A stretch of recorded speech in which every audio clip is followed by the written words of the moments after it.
En parler et normalement il y a l'organisateur qui sera avec nous en direct.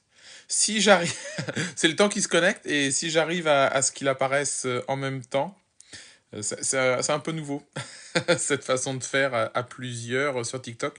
Je sais le faire sur YouTube mais je sais pas le faire sur TikTok. Et du coup, je voulais profiter de la soirée de ce soir pour justement parler, mais je ne suis pas encore tout à fait prêt pour vous dire. J'ai démarré le live pour vous laisser le temps de vous connecter, mais j'ai pas encore eu le temps de vraiment me lancer sur le sujet. Je vous demande juste quelques petits instants, j'essaye juste de prévenir sur d'autres supports. J'ai mon téléphone, je sais pas si ça apparaît à l'écran, voilà, j'ai mon téléphone. J'essaye aussi de transférer le lien pour d'autres personnes. Et après, je me lance. Promis, promis. C'était juste pour être présent à 19 h comme d'habitude, pour honorer l'heure dite du démarrage du live. Mais je suis pas encore totalement prêt, pour être honnête.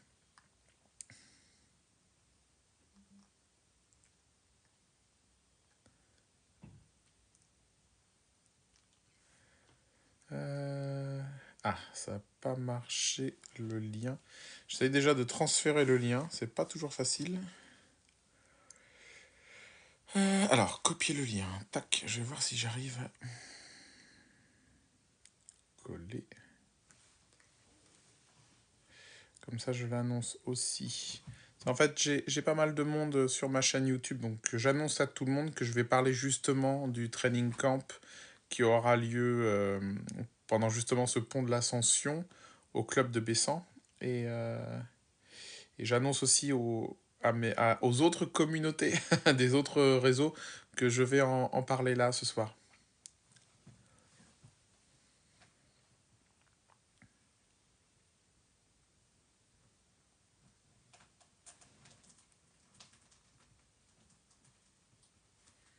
Tac, comme ça, je publie là-dessus. Ah, Anas. Invitation envoyée. Alors, est-ce qu'Anas va arriver à se connecter? Peut-être. Peut-être ben que oui, peut-être ben que non. Est-ce que tu arrives à te connecter, Anas? J'ai essayé de t'inviter. Est-ce que tu arrives à te connecter? Oh là, je t'ai entendu. Je t'ai entendu, Anas. Enfin, j'ai entendu ma Tu m'as voix. entendu? Ouais, ça va? Je suis en voiture, Fabrice. Ouais, J'arrive à la maison dans 5-10 minutes. pas de Je te souci. rejoins. Pas de souci, pas de souci. En fait, je sais pas si pour nos hôtes, ils arrivent à nous entendre quand tu parles comme ça, en fait. Comment? Je ne sais pas si tout le monde arrive à entendre. Ah, si. Bon, ok. J'arrive. On nous a répondu que si. Prends ton temps, prends ton temps. Et Allez, rentre chez toi tranquillement, installe-toi, on t'attend tranquillement, t'inquiète. à tout de suite. Pas le droit de téléphoner au volant, hein, attention. J'ai jamais fait ça. Non, jamais, moi non plus. C'est pas bien. C'est pas bien, c'est pas bien. Donc, euh, donc voilà, en fait, pour ce soir, le sujet du jour. Oh, bien entendu, si vous avez des questions entre-temps, ce sera avec plaisir, hein, les amis. Comme d'habitude, on répond un petit peu à toutes les questions.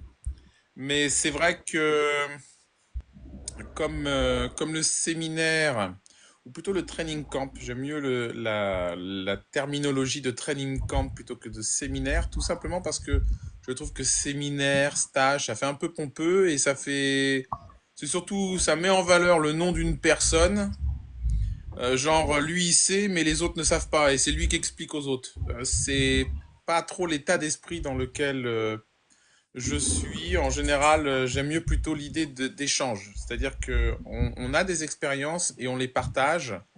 Et l'idée de Training Camp, c'est l'idée où on se retrouve tous ensemble dans le but justement d'un échange et d'un partage d'une expérience.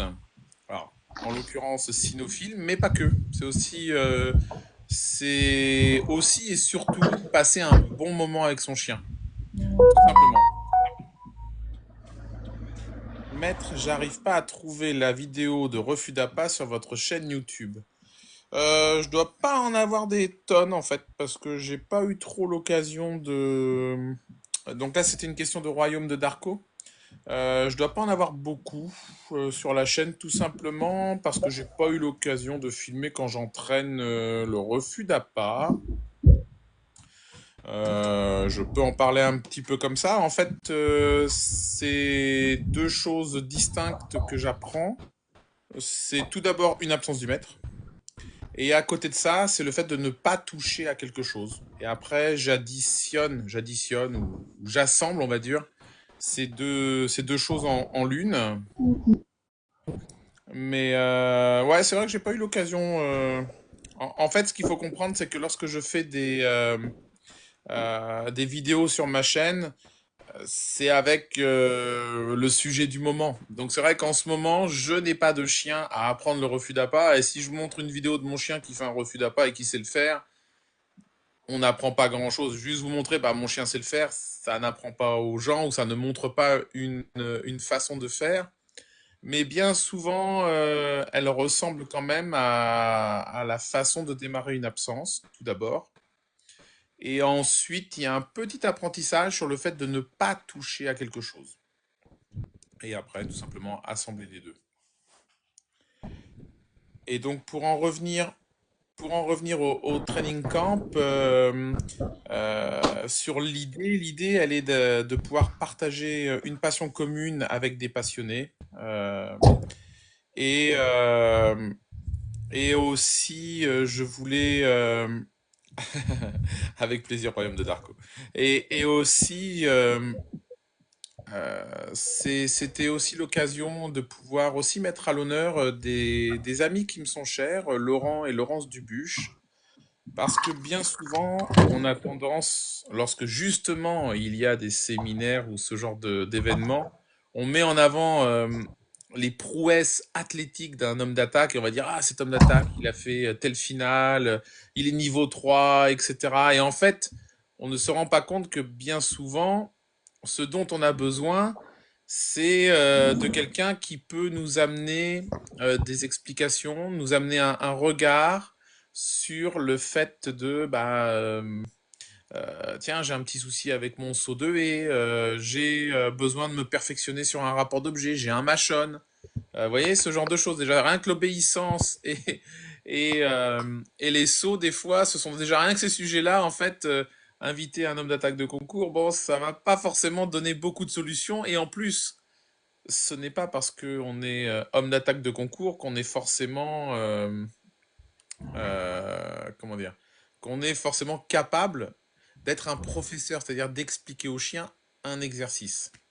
Et c'est vrai que l'idée du training camp, c'est plus ça, c'est un partage d'expérience et le but, c'est à l'issue de cet échange que nous avons, c'est que lorsque ça se termine, eh bien, on a quelques idées en tête pour pouvoir continuer cette progression. C'est pas, il y a quelqu'un qui est arrivé, il a montré que lui, il était très fort. Ah, super, ah, super. Bah, moi aussi, j'ai vu plein de gens qui étaient très forts et qui me laissent bouche bée. Et puis après, quand ils sont partis, bah maintenant, qu'est-ce que je fais en fait? Ok, il a piqué la valise de mon chien. Ok, bah qu'est-ce que je fais? Ok, il a esquivé mon chien, il a repoussé du bras 10 fois. Ok, bah comment j'entraîne? Et en fait, c'est comme ça que j'en suis venu à développer plutôt un concept où on est dans l'échange, le partage, et l'idée c'est qu'à l'issue de ce camp, à l'issue de cela, on a des pistes pour pouvoir continuer notre propre évolution. Le but n'est pas de dire faites comme moi je sais, vous savez pas. Le but est de dire bah voilà, tel que vous vous entraînez dans votre contexte, avec votre équipe, nos suggestions seraient plutôt bah, peut-être de faire ça, peut-être de vous orienter comme ça. Avez-vous pensé à cela pour que les gens puissent eux-mêmes progresser, eux-mêmes suivre leur évolution et au moment où le training camp s'arrête, avoir des pistes pour progresser en fait, mais dans son propre contexte. Et en cela, je pense que je serais bien accompagné de Laurent et Laurence parce que eux-mêmes, ils ont une expérience très très riche, très développée dans le ring français, parce qu'ils sont à la fois conducteurs à haut niveau tous les deux, dresseurs parce que c'est eux qui entraînent leurs propres chiens. Euh, et Laurent, en plus, a été un homme d'attaque de concours. Donc, en plus, il a tous les volets de la compétition en ring, conducteur à haut niveau, dresseur, homme d'attaque de compétition. Et à haut niveau, il a gagné la super sélection, c'est pas rien. Euh, il a officié plusieurs tournées de sélectifs, ce n'est pas rien non plus. et en même temps, il est capable d'entraîner ses propres chiens, il est capable de conduire ses propres chiens au niveau. Et je pense que leur riche expérience va permettre justement d'enrichir et d'amener différents points de vue que j'espère pouvoir compléter un minimum euh, pour offrir aux gens qui vont nous rejoindre, je pense, une expérience assez sympa. Et voilà. Voilà. Je vois qu'Anas nous marque que je suis disponible. Alors, est-ce qu'il faut que... Comment je fais, Anas? Là, je suis perdu. Est-ce que je dois faire pour que tu puisses être invité à nouveau? Touc. Voilà. Attends. Et T'es à nouveau là. Attends, est-ce que je mets la caméra? Est-ce qu'il faut que je mette la caméra ou pas? je pense qu'il faut que tu lances la caméra. Ah bah, j'appuie sur le bouton. Impossible de... car Anas... Ah mince, attends, je rappuie. Qu'est-ce qu'il me marque? N'a pas un accès suffisant pour te rejoindre. Ah. Ah, c'est que je suis pas peut-être assez haut en visibilité pour pouvoir faire des lives. Parce que je crois qu'il faut Ah, dis plus donc, de Anas, c'est followers. quoi ça? C'est quoi ça? Il me T'es faut pas un plus pro de de la com? followers. T'es J'ai pas pas un assez pro de de la com? followers. J'ai pas assez de followers pour pouvoir. Ah mince. C'est pas Bon, grave. les amis, envoyez de la force à, envoyez de la force à Anas pour qu'il puisse avoir accès à la caméra. Oh là là, ouais, on est vraiment les galériens du chien, sans déconner. Pendant longtemps, le surnom c'était Je suis l'orphelin du ring, mais là c'est les galériens du chien. Là, Ah, il faut 1000 abonnés pour activer la cam. Ah, merci Royaume de Darko. Bah tu J'ai vois, j'ai on, pas mis on, d'abonnés. on m'apprend Malheureusement, quelque chose parce que je suis pauvre en abonnés. mince, tu es pauvre, pauvre en abonnés. C'est ça. Euh, On fait avec le son. ouais, ouais. Donc, déjà pour ceux qui vont nous, je ne sais pas si on parle tout de suite, par rapport à l'organisation en tant que telle du training camp ou quoi. Je ne sais pas si les participants sont connectés. J'avoue que je connais pas forcément les pseudos. Faites-nous signe si vous êtes connectés. Ouais, Après, ouais, exactement. ceux qui sont partisans du training camp. Participants et s'ils veulent, voilà, s'ils veulent nous, comme ça, nous poser des questions, etc. Donc, l'un des sujets qui était en question, c'était à quel moment nous allions arriver.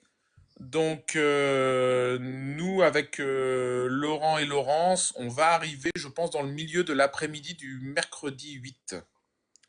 On fait une voiture, on part le matin de bonne heure de la région parisienne et on devra arriver dans le milieu de l'après-midi pour justement pouvoir commencer à être avec vous, faire connaissance, peut-être se détendre un petit peu du voyage, commencer à mettre de la crème solaire. Ah, Préparer la peau. parce que alors là, je sais pas si je peux partager la pluie, mais j'ai des vidéos de pluie qui sont assez désolantes quand même pour un mois de mai, hein. Faut... On a eu aussi beaucoup de pluie ces derniers jours, mais j'ai regardé la météo, on va avoir du beau temps. Ah, le- bon, après, quand même du côté de Toulouse. Si vous n'avez pas du Euh, beau temps, les gars. on croise les doigts, mais normalement ça devrait être bon. Après, pour ceux qui vont venir au training camp, j'allais dire séminaire, mais au training camp, Ah oui, ça fait mieux, je trouve. training camp Le c'est mieux. concept est mieux. Prenez de quoi couvrir les bâches, tu sais, pour couvrir les véhicules, etc. Ah Il y a oui, de l'ombre où on peut se stationner, mais le samedi, il risque quand même de faire 28 degrés. Donc, dans ah, les effectivement, ouais. véhicules, les premières chaleurs, les chiens, ils ont un petit peu de difficulté. Mm. Donc, il faut... Bah, surtout à ce sujet-là, c'est ouais, les premières chaleurs, surtout pour les animaux qui ne vivent pas dans les mêmes climats, quoi. Le changement est brutal. C'est ça. Ah ouais, j'ai vu des championnats du monde. On partait de chez nous le matin, on avait de la neige. On arrivait dans certains pays, il faisait 25 degrés, 30 degrés. Ah, les chiens, ils étaient en décomposition, les pauvres. Toi, t'enlèves ton manteau, mais lui, malheureusement, il garde son sous-poil et c'est très très dur à les maintenir en forme, quoi. C'est pas facile. Savoir réhydrater son chien et tout, c'est hyper important, quoi. Et on s'en rend pas compte, mais le transport aussi fatigue énormément les chiens et les déshydrate énormément. Bah, un petit peu comme nous, on a tendance à le dire, hein, que le transport déshydrate. mais on mésestime lorsqu'on a un long voyage à faire avec son chien, notamment lorsqu'il y a une compétition au bout. Mais je recommande quand même de voyager quand même des fois lorsqu'on a une compétition qui est à, on va dire, à 1000 bornes de chez soi, quoi. De prévoir quand même 1 ou 2 journées pour que le chien se remette du voyage en lui-même, quoi. Exactement. Euh, Alors, Juju88, les crocs de Luvry, tu connais? Oui, mais c'est pas trop le but. Comme toujours, je reprécise, je n'aimais que je connaisse, que je ne connaisse pas personnellement, que j'apprécie ou que je n'apprécie pas ou que je n'ai pas d'avis. Alors, en fait, c'est ça, je n'émets aucun avis et aucun jugement de valeur sur qui que ce soit sur un live. Lorsque j'ai des choses à dire, je le dis aux personnes en direct et j'ai pas à faire de commentaires sur qui que ce soit, tout simplement. Mais les crocs de Luvry, oui, je connais, c'est un bon élevage. Voilà, mais j'ai pas de commentaires plus que ça à faire. C'est super si vous avez un de leurs chiens. C'est super. Je sais pas s'il y a eu des questions en attendant. Ouais, il y a pas mal de gens qui te souhaitent bon courage, Anas. Je sais pas pourquoi. Ça va aller, ça va aller. Ah, organiser, c'est pas facile. Alors, effectivement, l'organisation est assez compliquée, mais bon, le plaisir qu'on va avoir derrière va nous faire du bien, Mm. va nous amener du baume au cœur. Moi, déjà, je pense que je peux me présenter. Je m'appelle Anas, j'ai 39 ans. J'ai toujours eu des chiens depuis des années et ça va faire 3 ans que j'ai une femelle malinois qui n'est pas issue d'élevage connu ou quoi que ce soit. Et avec qui j'ai démarré le ring. Donc je fais vraiment du ring depuis 3 ans. Comment j'en suis arrivé à ton contact, Fabrice? Moi, j'adore aller vers les gens, j'adore discuter avec les gens et je tente ma chance. Et un jour, tout simplement, par message, je t'avais envoyé un message sur Facebook en disant que j'aimerais faire un entraînement avec toi ou avoir un échange avec toi. À l'époque, tu faisais pas trop ça en France, mais je regardais beaucoup tes vidéos, comme beaucoup le font, mais le disent peut-être pas. Mais moi, je le dis, je regarde beaucoup tes vidéos et je me renseigne beaucoup sur ce que tu fais parce que ce que tu fais me plaît. Et surtout, la façon que tu as d'expliquer et la pédagogie que tu as et le discours que tu as, il est clair, on le comprend. Et ça, c'était quelque chose qui me convenait. Et tu m'as répondu et on a fait un premier entraînement ensemble. Donc de Toulouse, je suis monté jusque chez toi. Mm. Et après, tu en as refait un un peu plus ouvert aux gens, mais où tu préférais inviter certaines personnes. Donc, tu m'as invité, j'ai sauté sur l'occasion pour venir. Et ça m'a confirmé, ça m'a montré que tu étais déjà une personne qui était accessible. Donc, tu as beaucoup de demandes, effectivement, mais on arrive à t'avoir quand même, ce qui est pas forcément facile, parce qu'on a toujours ce truc de derrière l'écran. La personne qui est derrière l'écran, elle est inaccessible ou elle joue un rôle ou quoi que ce soit. Non, toi, tu es vrai du début à la fin. Et voilà, tu m'as donné des conseils pour travailler ma chienne, tu m'as donné des conseils pour évoluer.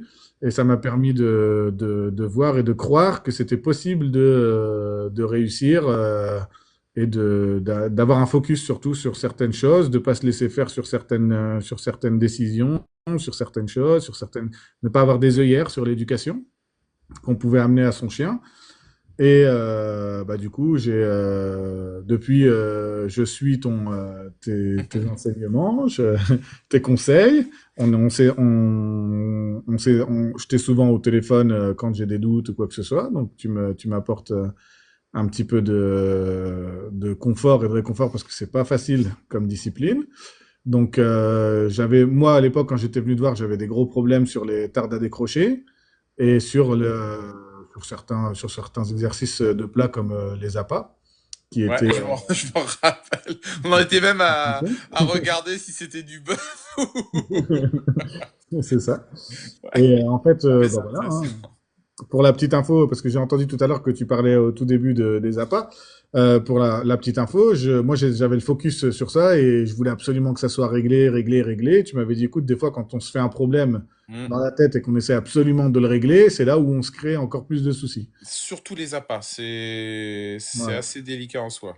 Parce qu'on peut créer un stress, effectivement. J'ai déverrouillé un petit peu le problème. Et aujourd'hui, ça semble être réglé. On voit qu'il y a toujours une petite appréhension, elle fait un tour, etc. Alors que j'ai jamais réellement fait quelque chose de négatif sur ce problème-là, en fait, avec cette chaîne.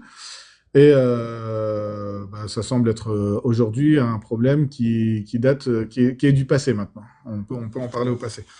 Et voilà. Puis aujourd'hui, je suis en ring 2. J'ai validé un premier 2.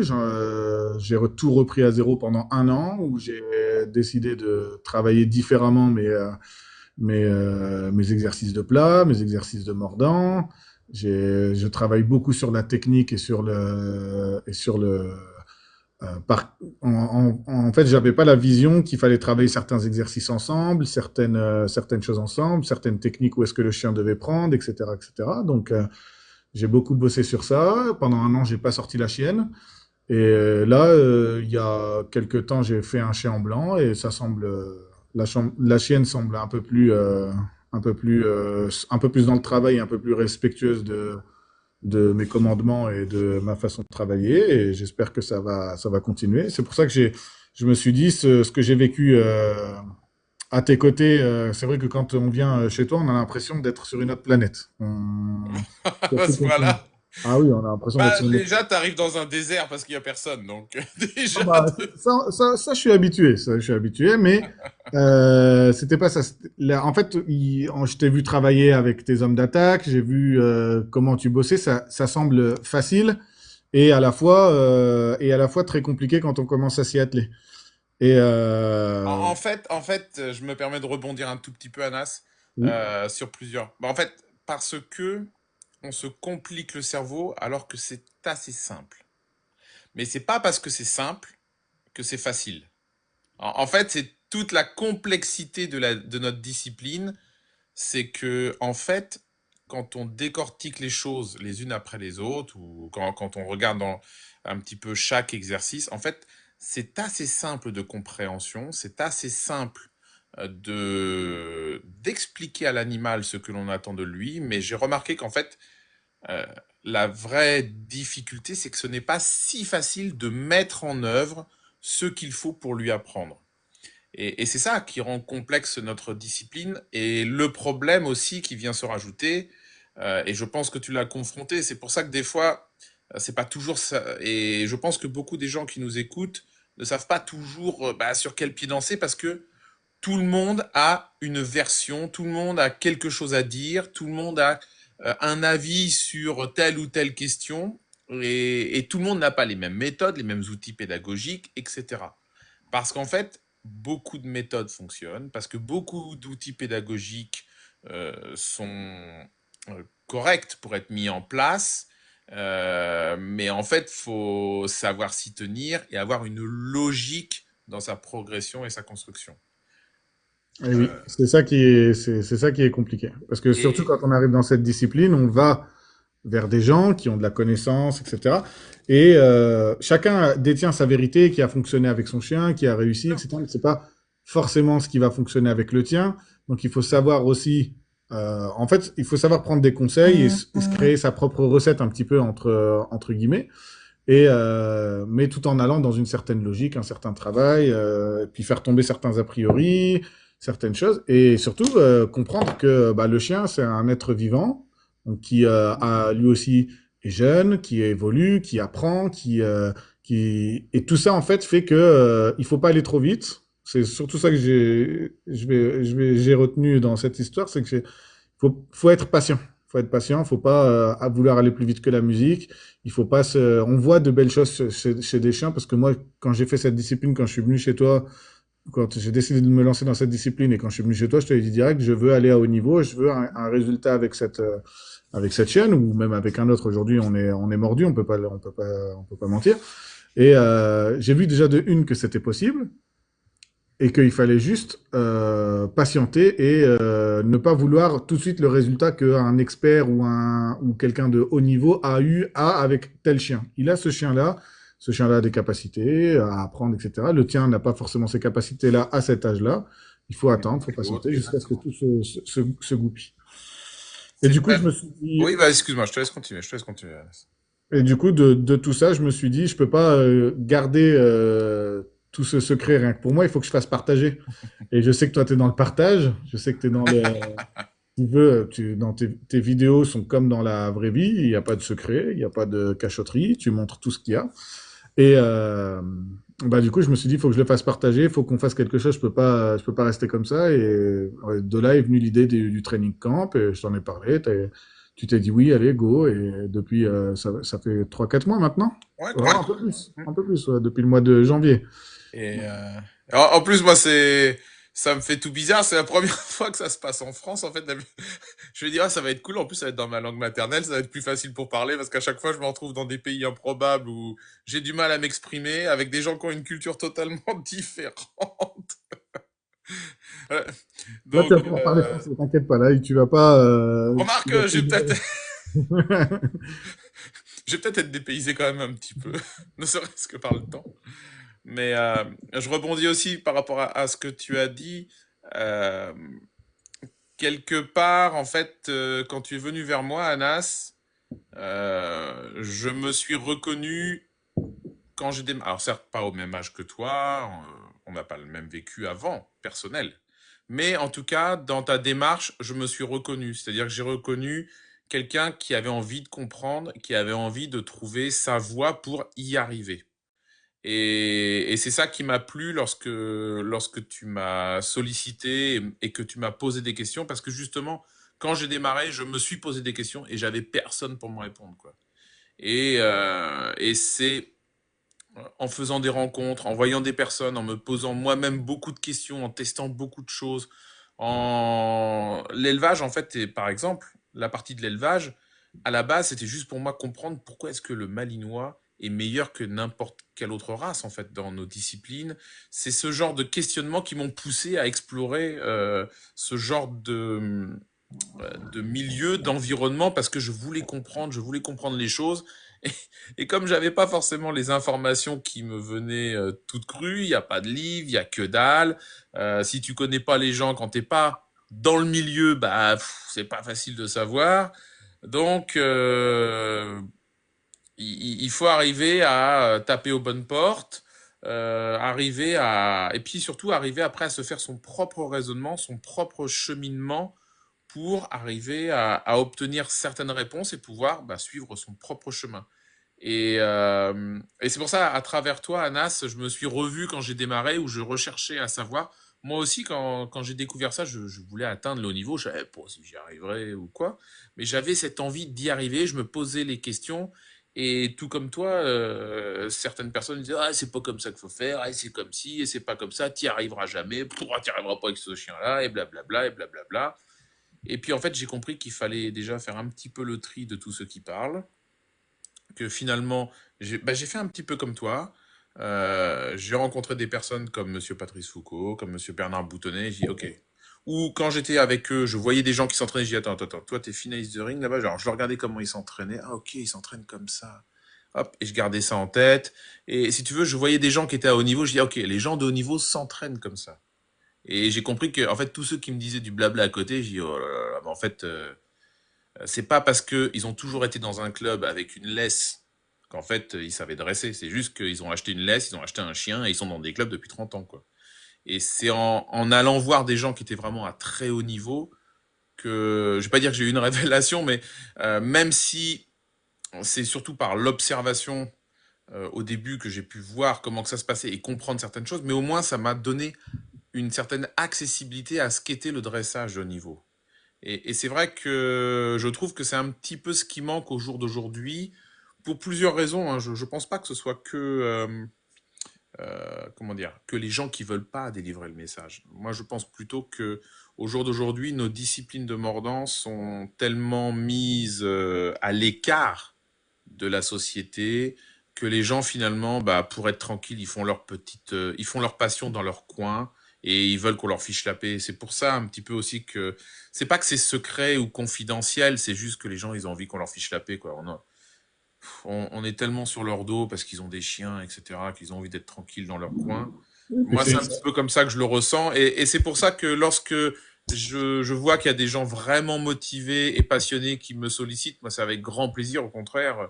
Euh, Et puis parce que, c'est une discipline qui prend beaucoup de temps aussi, hein. Donc bon, bien ce que sûr, toi mais tu fais là, comme tout en sport, plus hein. de ton planning très chargé, c'est pas donné non plus à tout le monde d'avoir toute cette rigueur et ce truc-là de communiquer et d'échanger. Et surtout de savoir faire la part des choses entre les personnes qui sont là pour, on appelle ça les haters, et les personnes qui sont là pour t'amener du courage et tout. Et il y en a juste le fait d'avoir quelques critiques, etc. Ils savent pas faire la part des choses et ils veulent pas partager, alors que Ouais, c'est des grands dresseurs et des très bons conducteurs. bah, c'est vrai que c'est pas toujours simple, quoi. Puis il faut aussi le dire, les gens qui ont l'expérience, c'est aussi une tranche d'âge qui est un petit peu supérieure à la nôtre et qui, par exemple, ne sont pas forcément sur les réseaux ou sur on va dire même sur la communication générale. Mhm. Donc, parce qu'avant, comme c'était un mode associatif qui était très développé, les clubs, ce qu'on appelle un club de chiens, à la base, c'était un mode associatif et un mode associatif qui aujourd'hui disparaît petit à petit. La façon dont la France fonctionnait par ces associations est en train de disparaître en fait.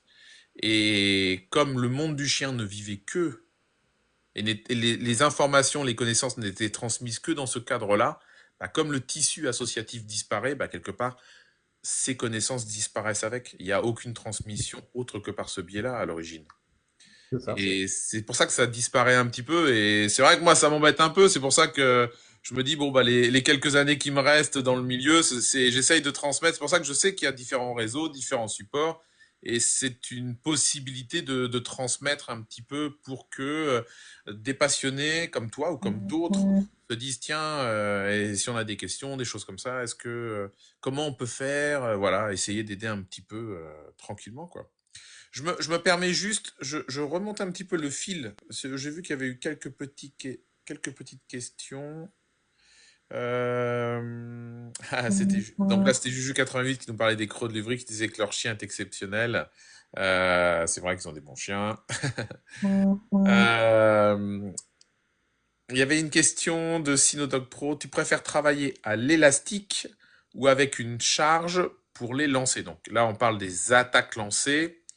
Élastique ou une charge attractée, ça dépend pourquoi. Comme toujours, on utilise un outil en fonction de ce que l'on a besoin de faire. Euh, j'ai utilisé ces deux méthodes-là, j'en ai utilisé d'autres d'ailleurs. À la mode aussi ces derniers temps, c'était le parachute, par exemple, à la place de la charge attractée, le parachute. Bon, chez moi, c'est dans un bois. Alors, le parachute, le nombre de fois où il s'est pris dans les branches, c'est pas top. En fait, ça dépend de l'utilité. Euh, Moi, le parachute, par exemple, j'aime bien quand je fais un extérieur. Pour pas avoir à trimballer le sac, l'élastique, ouais, etc. Et en plus, c'est des choses différentes. Pour moi, l'élastique, le ouais. parachute et le sac, c'est pour trois choses différentes. Mais Ok, ok. je te laisse y venir. On en avait discuté et tu m'avais un petit peu donné ton point de vue. Bah, il y a différentes choses. Déjà, à titre personnel,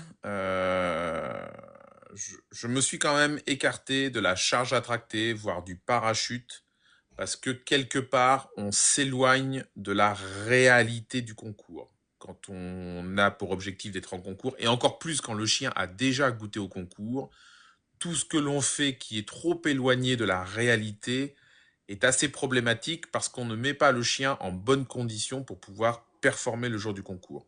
La charge attractée ou le parachute, à mon sens, ralentissent beaucoup le chien.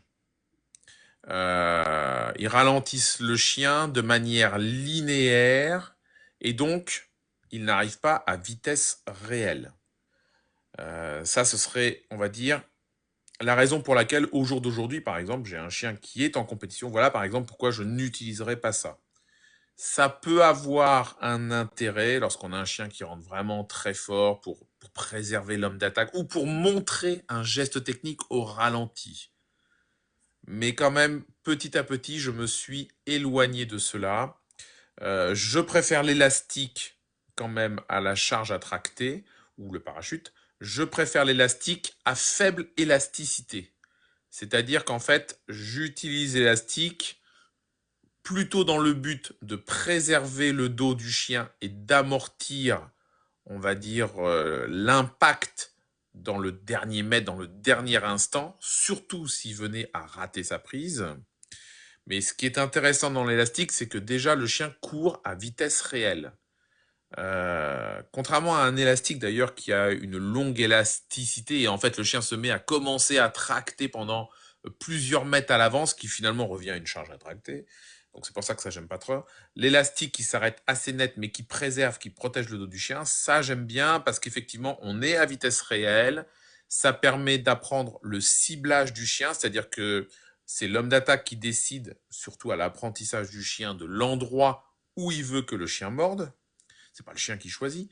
Donc l'avantage de la limite que fournit l'élastique, c'est qu'on ne laisse accessible que les prises que l'on souhaite que le chien attrape, ce qui permet ensuite de développer de la technicité, des pivots par exemple, mais même plus, si par exemple on veut faire des repoussées de bras au dernier moment, des choses comme ça, avec l'élastique justement, on peut retirer tout le reste du corps et ne mettre à portée de bouche du chien que ce que l'on souhaite. C'est en cela que l'élastique est bien et effectivement, il préserve aussi l'animal, l'homme d'attaque.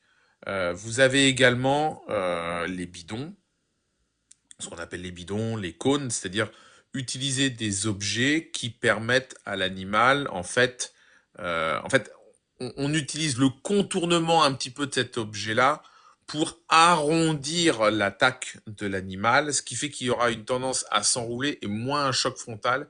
Ça aussi, j'aime assez bien, tout simplement parce que là, à aucun moment le chien n'est freiné. Et ça, c'est un point quand même, c'est un aspect que je garde toujours en tête, c'est d'être le plus possible proche du concours et donc le plus possible un chien qui va à sa vitesse réelle.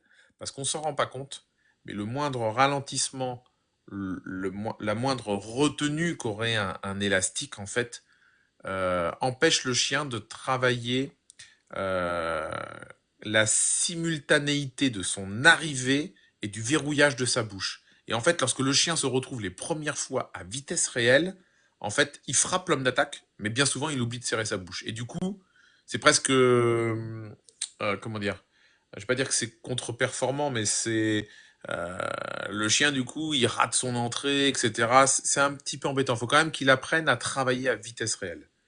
Mais pour en revenir à la question de Sinodog Pro, entre élastique et charge, même s'il y a des pros et des cons pour chacun, euh, pour moi quand même l'élastique est à privilégier, tout simplement. Je ne sais pas si tu voulais compléter un petit peu Anas par rapport à ça, Mais, ou pas. alors, une fois de plus, moi qui Ouais. ai une vision, c'est que tu travailles avec des personnes et toi, tu as la connaissance pour faire ce genre de choses.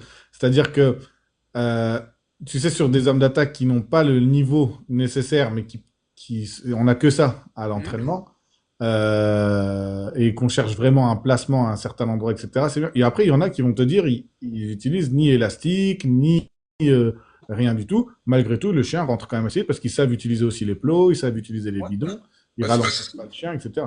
Donc moi, une fois de plus, tout ce que j'en sur ces trois trucs-là, c'est aller voir quelqu'un qui sait bien l'utiliser et poser-lui la question et qui vous montre ouais, bien sûr. Non, exactement mais ce qu'il là, veut. Sinodog Pro, ils savent travailler les chiens. C'était là, je sais qu'ils entraînent. Donc en fait, enfin, je veux dire qu'ils sont dans un club, qu'il y a une Ah, ok. structure. La question, elle était un petit peu comme ça, un avis entre les deux, en fait. Euh, Toi, ce que tu préfères. ouais. Pour les Mais néophytes. en fait, ce que je préfère, c'est les cônes, les plots, les bidons, quoi. Moi, perso, je préfère mieux ça. Euh, Parce que je trouve que on est plus dans la réalité. Et justement, soit moi, parce que je suis vieux, j'ai de plus en plus de mal à passer un chien. Et parce que, par exemple, bah, tu connais Maxime, mon jeune qui est avec moi, qui est en apprentissage. Je trouve que c'est ce qui préserve le mieux le chien et l'homme d'attaque et en même temps qui est le plus proche de la réalité. L'élastique, je l'aime bien à certains moments pour de la technique pure, l'apprentissage. Et plus que la technique, c'est l'apprentissage du ciblage de la prise. Lorsqu'on veut des prises bien classiques en dessous du genou, etc., des pivots simples. Voilà, la base, tout ça, j'aime bien l'élastique pour ça. Mais c'est vrai qu'une fois que le chien, il a ces bases-là, j'aime beaucoup les bidons ou les cônes. On le verra au training camp. Par exemple, Laurent entraîne beaucoup avec des cônes assez espacés, des grands cônes. Il travaille beaucoup aux cônes, Laurent, par exemple. Toi, il est aussi sur il fait aussi à l'élastique. Je l'ai vu aussi à l'élastique et tout. Je les ai rarement vus, Laurence et Laurent, travailler avec des charges. Bon, peut-être qu'ils nous diront le contraire, mais moi, en tout cas, de ce que j'ai vu à leurs entraînements, c'était assez peu comme ça. Et je sais que je me rappelle avoir vu quasiment tout le temps Laurent avec des cônes pour passer les chiens. Euh, donc, tu vois, ça se rejoint un petit peu. Tu vois, moi, j'aime bien les bidons, il aime bien les cônes. Tu vois, on est quand même plus là-dessus que sur même l'élastique ou la Ouais, charge à tracter, quoi. Parce que c'est l'expérience nous montre que c'est ce qui préserve tout le monde et qui est le plus proche de la réalité. Déjà parce que le chien, il a rien sur le dos aussi. Ça a une influence oui, au bout d'un moment, quoi. oui, oui, oui.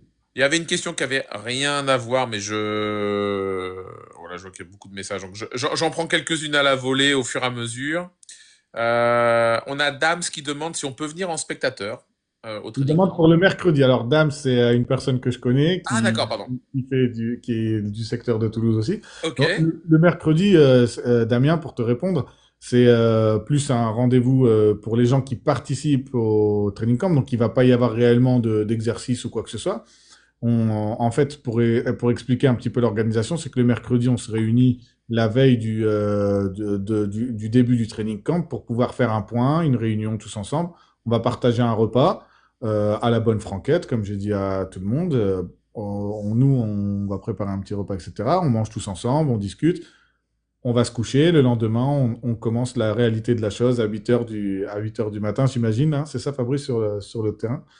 Alors, Moi, j'ai dit 8 heures à tout le monde. je m'adapte à l'organisation et c'est exactement ce que vont dire Laurent et Laurence. Et Non, c'est ni plus ni moins ce que je t'ai dit au téléphone. Quand tout le monde dit, bah, on s'adapte à tout le monde, bah, à la fin, il n'y a plus de décision. Donc, moi, j'ai dit 8 heures parce que c'est ce qu'on avait vécu quand on était venu chez toi et je pense que ouais, mais en Normandie, on n'est pas gêné par la chaleur, tu vois. Voilà, donc 8 heures, c'est Ah, cool. c'est pour ça. Après, on aura peut-être, s'il fait vraiment très chaud, on aura peut-être à s'adapter aussi en fonction de la chaleur. On va voir quand même. Exactement. Je- Et le séminaire en lui-même commence le jeudi. Ouais. Le training camp commence jeudi, là où on va faire vraiment des choses. Après, si vous voulez venir discuter avec nous, échanger le mercredi, donner un coup de main, par exemple, il n'y a pas de souci, c'est avec plaisir, Damien. Tu sais où se trouve le club. Là, là, j'avais une petite question là qui me concerne du coup. Ton élevage a combien d'années d'existence? Comptes-tu continuer encore longtemps? J'espère en tout cas. Bah, c'est gentil. Alors, combien d'années? Moi, j'ai repris la fixe parce qu'en fait, cet affixe Les Deux Sabres existait avant moi. C'était celui de Monsieur Jean-Michel Védrenne. C'est lui, et d'ailleurs c'est mon sensei en élevage, mais c'est lui qui est, on va dire, le fondateur de l'affixe des Deux Sabres. Il a fait une vingtaine déjà d'années d'élevage. Il m'a transmis l'affixe, c'était en 2006, donc vous voyez, ça fait 18 ans. Donc le nom de l'élevage commence à perdurer un petit peu dans le temps. Comptes-tu continuer encore longtemps? Je ne pense pas, pour être tout à fait franc. Quand je vois comment notre race évolue, je ne veux pas trop participer à cela. Euh, et en fait, j'ai envie d'être dans la même mouvance que mon sensei, c'est-à-dire qu'à un moment donné, je pense que on a été, on a été en accord avec son temps. Le temps change et il faut savoir passer la main aux nouvelles générations. Je suis plus dans cet état d'esprit, tout simplement. On a un saludos desde Mexico. Mexico? Eh ben super. Bonjour Marie-Lucas Luna. Tuc, tuc, tuc, tuc, tuc. Bon, il y a des petits mots, il y a des petits mots super gentils nous concernant. Merci de ton retour. Je vois. Attends, parce que tuc, tuc, tuc, tuc. J'ai pas tous les noms qui s'affichent. Oh là. Ah, il y a Eric qui est là.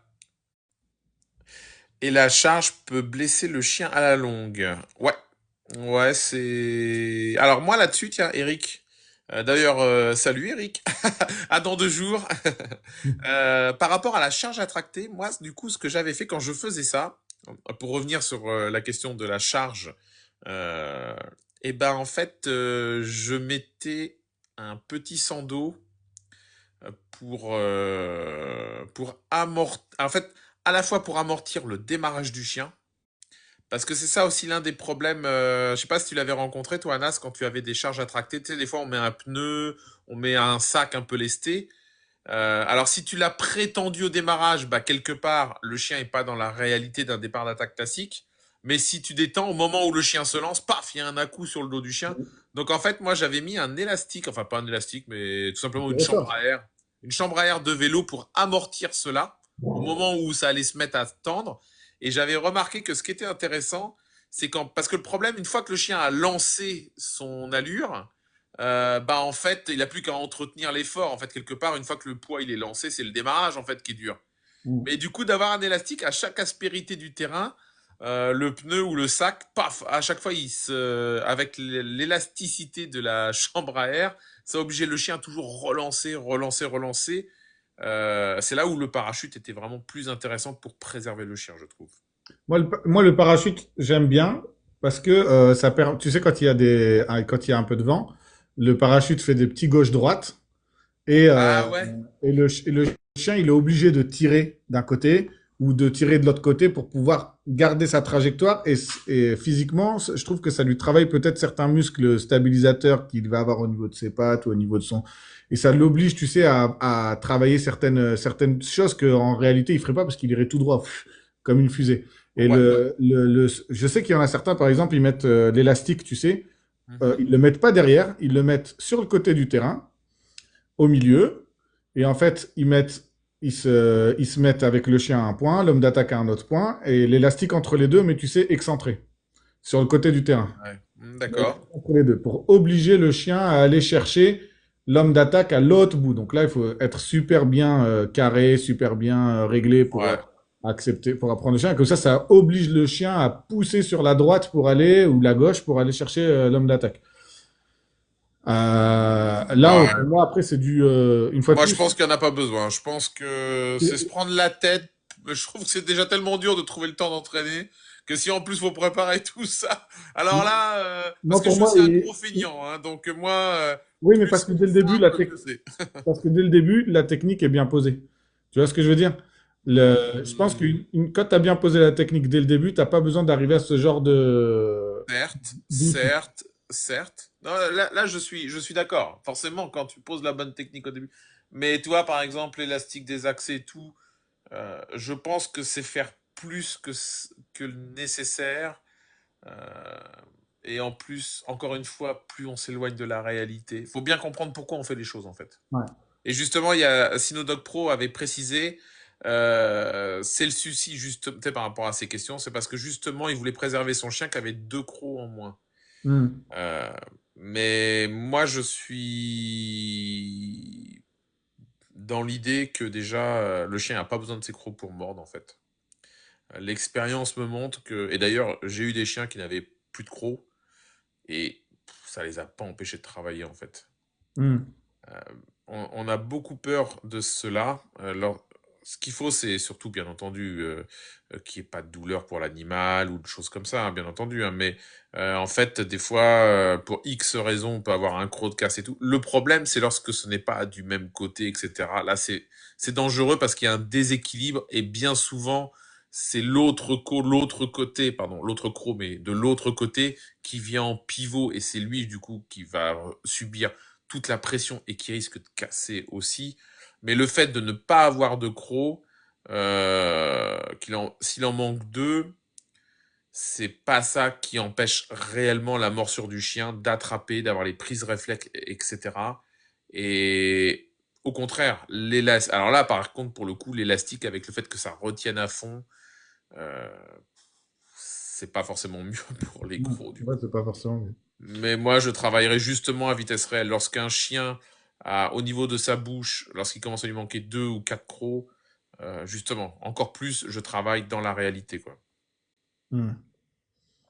Oui, bien sûr. Est-ce qu'on a eu d'autres Moi, questions? j'ai Ah, vas-y. une question qui tombait. Alors, je ne sais pas si Benjamin est parmi nous sur le live. Alors pour revenir juste au training camp, tu sais, Ouais, sur bien sûr. la partie organisation. Ouais, La partie organisation, donc le mercredi, petite réunion avec les membres du training camp. ouais. Jeudi, on commence la réalité. Et, jeudi, vendredi, samedi. Du coup, on a déjà planifié les repas, les personnes qui sont inscrites à ce. En gros, ce qui va se passer, c'est que tu m'avais demandé, Fabrice, de faire un repas directement sur le terrain pour continuer à travailler tout en mangeant le midi, sans faire une réelle coupure pour pas avoir du mal à redémarrer. Donc ça, jusqu'à là, tout le monde est d'accord avec ce point. Donc nous, on a prévu un petit repas le midi. Donc en fait, là, comment ça va se passer, c'est qu'il y a les visiteurs qui vont venir comme en concours autour du terrain, qui n'auront pas accès au terrain en lui-même, et il y a certaines personnes qui ont déjà réservé donc le repas, l'accès avec toi sur le terrain, etc., qui eux ont déjà réservé depuis un petit moment, et les repas sont déjà faits. Faudrait que je regarde si c'est encore possible de rajouter des personnes s'il y a toujours intéressant. Mais dans l'immédiat, pour le jeudi, ça me semble un peu compliqué. Mais pour le vendredi ou samedi, ça peut se jouer. T'avais plus ou moins de monde en fonction des jours? Bah, en fait, on a des demandes par rapport à un petit peu tous les jours, hein. Là, en réalité, j'ai des personnes qui restent du début à la fin. J'ai pas du tout de personnes qui restent qu'une journée ou 2 jours. D'accord. Les gens, Là, tu parlais des visiteurs, du coup, en fait.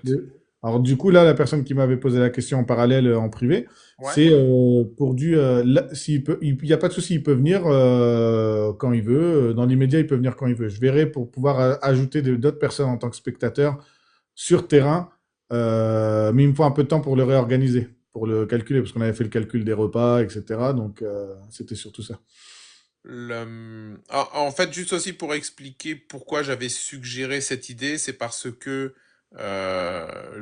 justement pour être dans l'esprit du training camp, c'était que l'on était ensemble du début jusqu'à la fin et l'aspect repas était important aussi. Et mes expériences passées, et donc notamment à l'étranger, en fait, je me suis aperçu que, euh, et c'est ça que j'aimais pas trop, parce que du coup, c'était donc the seminar. Les gens venaient parce qu'ils étaient intéressés pour leur chien, mais après, en gros, ils venaient entraîner leur chien et hop, ils ressortaient du terrain où ils allaient vaquer à leurs occupations. Et ça y est, surtout aux États-Unis, ils étaient branchés sur leur téléphone, quoi. Et ça me gonfle particulièrement. C'est pas que ça me gonfle personnellement, mais euh, je me dis qu'on apprend des fois plus en regardant. C'est-à-dire qu'on a son propre chien à travailler, mais des fois, ce qu'on nous a dit quand on travaille notre chien, on s'en imprègne moins que lorsque on entend la même explication, mais qu'on a le visuel de son copain qui est en train de passer avec le chien. On se dit, ah oui, ce qu'il dit maintenant ça prend sens parce que je le vois, là je le vois en face de moi. Donc Enfin, moi, pour ma part, l'explication tombe au moment où on voit le copain avec son chien, alors que quand on est soi-même dans l'action, on se voit pas, on n'est pas trop dedans, etc. Il y a ce phénomène-là. C'est pour ça que j'aime bien que, voilà, quand on démarre, tout le monde est sur le terrain, parce qu'en plus, euh, ça crée aussi, donc il y a ce côté-là, mais aussi ça crée une ambiance d'être tous ensemble. Et c'est vrai que le repas sur le terrain, tu vois, le repas ensemble, et ben ça continue ce partage d'expérience, ça continue ce...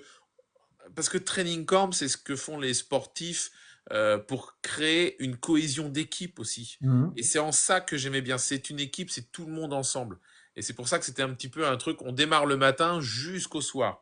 Et la petite histoire sur le repas du midi, assez light, parce que c'est vrai que c'est assez dur de redémarrer. Et j'ai à cœur que entre le premier chien du matin et le dernier chien du soir, même si on est fatigué, que tout le monde ait, c'est pas le même temps de présence sur le terrain, mais c'est que l'on soit aussi concentré pour tout le monde. Je veux pas que parce qu'on est fatigué, on n'y arrive plus, on est moins concentré, on va plus vite. Non, non, je veux que tout le monde ait la même chose. Et à titre perso, je sais que quand je m'arrête, j'ai du mal à repartir. Donc j'aime mieux, une fois que je suis lancé, je suis lancé. Et comme ça, après, au contraire. Et je crois que c'est ce que tu as prévu, que le repas du soir soit du Plus coup un peu détente, plus, effectivement. voilà, un peu plus posé, un peu plus détente. Et ça permet de poursuivre l'échange et la convivialité en même temps, quoi. Oui, effectivement. Moi, en tout Et cas, comme pour ça, ma on part, a le temps. pour ma part, moi, j'avais apprécié ça quand j'étais venu chez toi. J'avais Hmm. apprécié ce petit truc. Mais après, j'étais pas venu que pour ma chienne. J'étais venu aussi pour Ouais, voir ouais, d'éventuelles problématiques parce que les personnes qui étaient là avaient le même souci que moi. Ils avaient un problème. Ils n'étaient pas venus parce que tout allait bien, tout était rose, tout était beau et ils étaient finalistes du monde.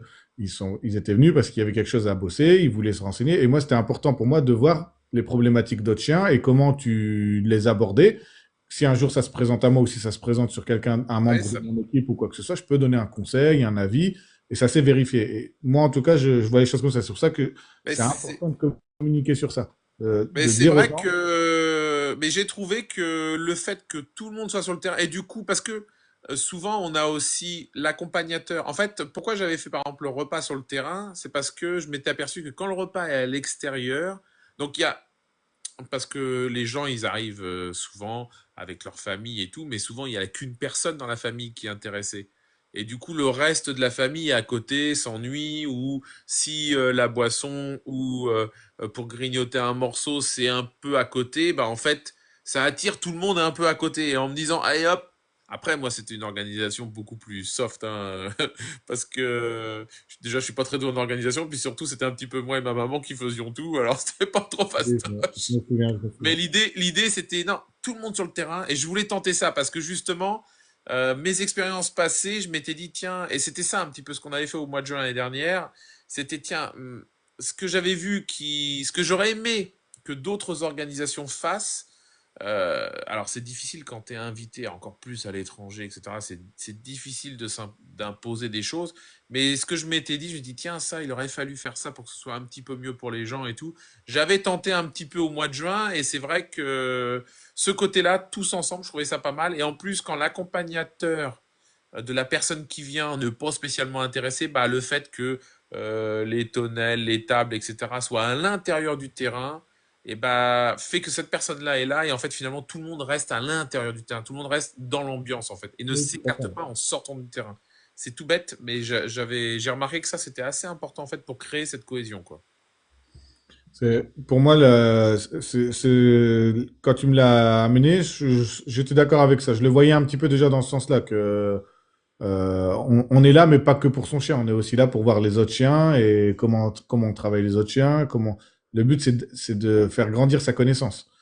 Pas de Bah ouais, c'est ça aussi. bah, c'est ça qui est intéressant en fait, parce que moi je m'en rends compte à titre personnel que j'ai plus appris en regardant les autres que lorsqu'on me parlait à moi directement. Euh, Parce que je voyais des choses concrètes en face de moi et ça prenait sens. Surtout lorsque, souvent, quand on est comme ça, avec une personne qui anime un training camp, elle est sur ces thématiques. Donc c'est une thématique que tu entends répéter, un conseil que tu entends. Ah, je sais pas, je dis n'importe quoi, mais détente à l'aise. Quand tu entends tout le temps quelqu'un qui dit détente à l'aise, quand c'est pour toi, tu dis ah, pourquoi il me dit tout le temps ça. En plus, on a souvent l'impression qu'elle est détendue, ça laisse, alors que c'est pas vrai, il y a toujours une légère tension. Mais quand on le voit sur une autre personne, on dit ah bah ouais putain ouais, ah ouais d'accord, elle se tend comme ça, ah ouais. Et en fait on s'en rend pas trop compte, ou arrête de bouger tes mains, tiens, enfin plein de petits détails comme ça. Et souvent chaque personne qui anime un training camp, elle a ses propres thématiques, donc c'est souvent assez redondant. Et du coup on s'en imprègne plus facilement parce qu'on voit les autres quoi. Et dans des situations différentes aussi. Il y a aussi l'esprit d'équipe Ouais, moi, je aussi. sais que nous, dans notre club, on essaie de travailler comme ça. Quand il y a quelqu'un sur le terrain, on est tous avec lui, tous autour de lui, on regarde, on apprend, on essaie de lui donner des conseils par rapport à ci ou ça et d'essayer d'avancer tous ensemble. Et je pense que avec la cohésion, c'est comme ça que crée l'évolution, qu'arrive Hein, l'évolution. bah carrément. Je change un tout petit peu de sujet. Je reviens sur Sinodog Pro parce que tu sais, c'était par rapport au début à la question de l'élastique et du poids à tracter. Puis après, il nous avait expliqué que il y avait deux crocs en moins. Euh, et en fait, ça me rassure. Après un mois d'arrêt, j'ai repris le mordant avec lui, le temps des soins me confirme que la morsure est toujours forte. Alors, Des fois, elle est euh, même plus forte. moi, ce que j'aimerais en termes d'expérience que j'ai pu, comment dire, moi, ce que je peux témoigner par rapport aux dents, et notamment les crocs, parce que quand c'est une incisive qui saute, ça a très peu de conséquences. Déjà, ça n'a pas de racines. Ce qu'il faut bien être sûr, je sais pas comment les dents, enfin c'est pas que je ne sais pas, mais tout dépend de comment que ça casse en fait. Il faut vraiment être vigilant déjà qu'il n'y ait pas d'infection et de douleur pour l'animal, bien entendu. Ça, faut vraiment faire attention à ça. Mais j'ai vu beaucoup d'exemples où en fait, c'est là où on se rend compte à quel point nos chiens sont forts. C'est que à partir du moment où c'est relativement propre et sain, c'est pas qu'ils n'ont pas besoin d'écrou, mais pour nos disciplines, il n'y en a vraiment pas besoin et ça se passe souvent très bien. Du moment que ça reste sain, propre, qui est pas, comment dire, ça y est, je commence déjà à fatiguer. Moi, c'est plutôt la fin de journée pour moi. Toi, t'es à ton paroxysme, Anna, à cette heure-là, là. Ah, bah là, C'est le début pour toi, aujourd'hui, là, en écoute, fait. là, les 3 jours là sont réveillés très tôt et Ah! couchés très tard, hein, donc on n'est pas habitué. Euh, bref, là, du coup, je me mélange. Je sais pas que je me mélange un peu, mais je voulais aussi en revenir. Il y a un gros business sur les fameuses jaquettes, les pivots, Oui. etc. Moi, je peux dire, en 30 ans de chien, j'en ai pas mis une seule jaquette ou un seul pivot. Voilà. Et tous mes chiens n'avaient plus leur croc, hein. Qui est perdu est perdu. C'est pas ça. Ne pas le remplacer. Si je reprends certains exemples que j'ai eus, bon là par exemple Ragnar, bon il est jeune, bon j'ai les quatre. Hot Dog j'ai eu les quatre. Clash j'en avais zéro. C'est-à-dire que c'est quand même un chien qui a gagné la Coupe de France en mondiaux, qui est monté sur les podiums internationaux en mondiaux, qui a fait les sélectifs en ring, zéro croc, hein. Il a tout explosé dans le chenil parce que c'était un bourrin, il défonçait tout, il était intenable, il attaquait tous les barreaux et tout, il s'est découpé les crocs dans les barreaux. Euh, il n'y avait pas d'infection, c'est là où je veux en venir. Il n'y avait pas d'infection, c'était propre. Quelque part, les crocs étaient propres, si tu veux. C'était coupé propre à ras de la gencive, mais c'était propre. Oui. Euh, Ça n'a rien changé, quoi. Je me suis pas dit, mince, faut que je mette. Alors là, pour les jaquettes, en l'occurrence, c'est trop tard. Mais les pivots, les machins, je me suis même pas posé la question de ça. Déjà, j'en ai pas les moyens, tout simplement, donc ça règle le problème. Mais même si j'en avais les moyens, je vois, et j'en ai eu d'autres chiens qui ont eu deux crocs de cassés, etc. Par contre, j'ai fait les soins pour être sûr qu'il n'y ait pas d'infection. C'est là où je voulais en venir. Faut vraiment s'assurer qu'il n'y ait pas d'infection, quoi. Mais à partir du moment où il n'y a pas d'infection, pour moi, ce n'est pas nécessaire. Pas d'infection et qu'il y ait un équilibre au niveau de la mâchoire. C'est-à-dire qu'il ne faut pas laisser en déséquilibre à la mâchoire, un déséquilibre latéral. Je parle pas haut et bas de la mâchoire, mais je parle de latéral, quoi. Ça, c'est deux points importants. La Euh, je- plupart des vétérinaires proposent, d'ailleurs, ils te disent, hein, ceux qui ont l'habitude de ces choses-là. Je sais que j'ai une amie il y a pas longtemps, son chien a cassé un croc et il lui a dit, ce qui serait intéressant, c'est peut-être de limer le deuxième pour être Ouais, sûr que que ça soit équilibré. Pour moi, ça me paraissait être une bonne analyse. ouais, Après, exactement. Et d'ailleurs, ceux qui, euh, comment dire, ceux qui mettent des pivots ou des jaquettes, je leur recommande de pas faire des crocs trop longs, ni des crocs trop pointus. Il vaut mieux que les crocs qui sont remis, et notamment des pivots, il vaut mieux que ce soit comment dire, à la hauteur des autres dents, que ça ne dépasse pas. D'ailleurs, c'est bien pour ça que dans nos sports de contact, les crocs, il y a quand même certainement une qualité génétique, quand même. Et puis, il peut y avoir des accidents, parce que ça reste un sport de contact. Mais c'est parce que les crocs dépassent du reste des dents que c'est problématique, justement. Donc, si on doit intervenir, c'est pour essayer d'avoir des crocs qui dépassent pas trop des autres dents, quoi. mhm. Contrairement à ce que l'on imagine, c'est vraiment la pression de la mâchoire qui fait la saisie du chien et pas la dent en elle-même, quoi. On a Yulam Bulancier qui nous demande pourquoi on répond pas, mais on n'a pas vu de question de sa part. Ah Donc bah peut-être. attends, j'ai peut-être pas encore eu le temps. Attends, parce que là, ça défile parce que c'est mon problème, c'est que dès que je commence à parler, je m'arrête plus en fait. Alors attends, j'avais quelqu'un, SLN underscore 213Y. Bonjour, j'ai 15 ans, je fais du ring, mon chien n'arrive pas à prendre en pleine gueule. As-tu des solutions? Et l'homme d'attaque me dit que mon chien ne pourra jamais bien mordre. Alors, mordre pleine gueule, déjà, ça dépend de la discipline que vous faites. Déjà, en soi, si par exemple vous faites du ring français, du mondial ring, ça n'a pas d'importance en soi puisque ce n'est pas scoré. Il n'y a pas de notation par rapport à la prise en bouche. Ce qu'il ne faut pas, c'est qu'il mâchonne, c'est-à-dire qu'il ouvre sa bouche par intermittence ou qu'il change de prise. Mais qu'il soit bout de gueule, mi-gueule, fond de gueule, ça n'aura pas d'incidence au niveau du score. Euh, faut peut-être tout simplement pas se prendre la tête. Et ce qui peut poser problème, c'est que si votre homme d'attaque avec qui vous entraînez vous dit que votre chien ne pourra jamais bien mordre, si on entend par bien mordre, mordre pleine gueule, si déjà lui-même il n'y croit pas, je sais pas s'il faut trop se prendre la tête. Le principal, c'est que le chien morde tout court, en fait. Je La réponds vraie, pas la forcément à vraie- la question, parce que la question c'est la vraie as-tu des question, solutions? la vraie question, elle est là. Est-ce que un chien qui mord pleine gueule veut dire qu'il mord bien, et est-ce qu'un chien qui mord mi-gueule veut dire qu'il mord mal? C'est ça la vraie question. Je crois que c'est la vraie question. Je pense, hein, parce que pour moi, le principal, c'est qu'il tienne sa prise et qui, comme tu dis, il mâchonne pas. Et il y a aussi une phase de naturelle et de ce que j'ai cru comprendre une fois en regardant une des vidéos de Jean-Michel Godren qui expliquait que il y a certains chiens qui respirent Ouais, ça va par respirer le par le nez nez ou par la tout en bouche. mordant et d'autres ils savent pas respirer. Et donc du coup ils ont cette prise-là. Après, il faut savoir le débourrage, comment a été fait le débourrage. Ouais, Il y a beaucoup de choses effectivement. qui rentrent en... Ouais, il y a beaucoup de paramètres. C'est pour ça que faut pas en soi se prendre trop la tête.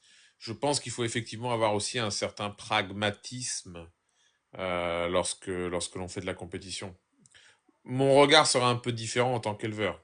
C'est-à-dire que pour Bien moi, sûr. ça a une Ben importance. oui. Mais l'éleveur, pour lui, ça a une importance dans sa sélection parce que malgré tout, le fait de mordre au fond de gueule, ça a quand même une signification. C'est pas anodin. Sinon, on n'a qu'à mordre que sur deux incisives. Et puis, enfin, le chien n'a qu'à mordre sur deux incisives et c'est génial, il fait ses points, quoi. Ouais. Il y a quand Tu même sais, une il faut sensibilité. dire, en France, dans le ring français, la prise en bouche n'est pas notée. N'est pas noté, voilà, N'est ça, pas elle n'est pas notée. scorée, pas du tout. Contrairement, par exemple, au ring belge, ou par exemple ceux qui pratiquent l'IGP, là, par contre, il faut que ce soit fond de bouche. Mais dans notre discipline, pas forcément. Tout Ouais. simplement, ça a une raison, c'est parce que contrairement à d'autres sports, comme en Belgique, où l'homme d'attaque est statique, c'est-à-dire que la difficulté à confronter, c'est l'accessoire, mais après, la prise en elle-même ne va pas bouger au dernier moment. On ne peut pas demander à un chien d'attraper sur un chien qui se prend un repoussé de bras au dernier moment. On ne peut pas lui demander d'attraper sur une prise réflexe Même de la gueule, même manière qu'un chien qui peut ouvrir sa bouche 3 mètres avant et ça va pas bouger, il a le temps de refermer.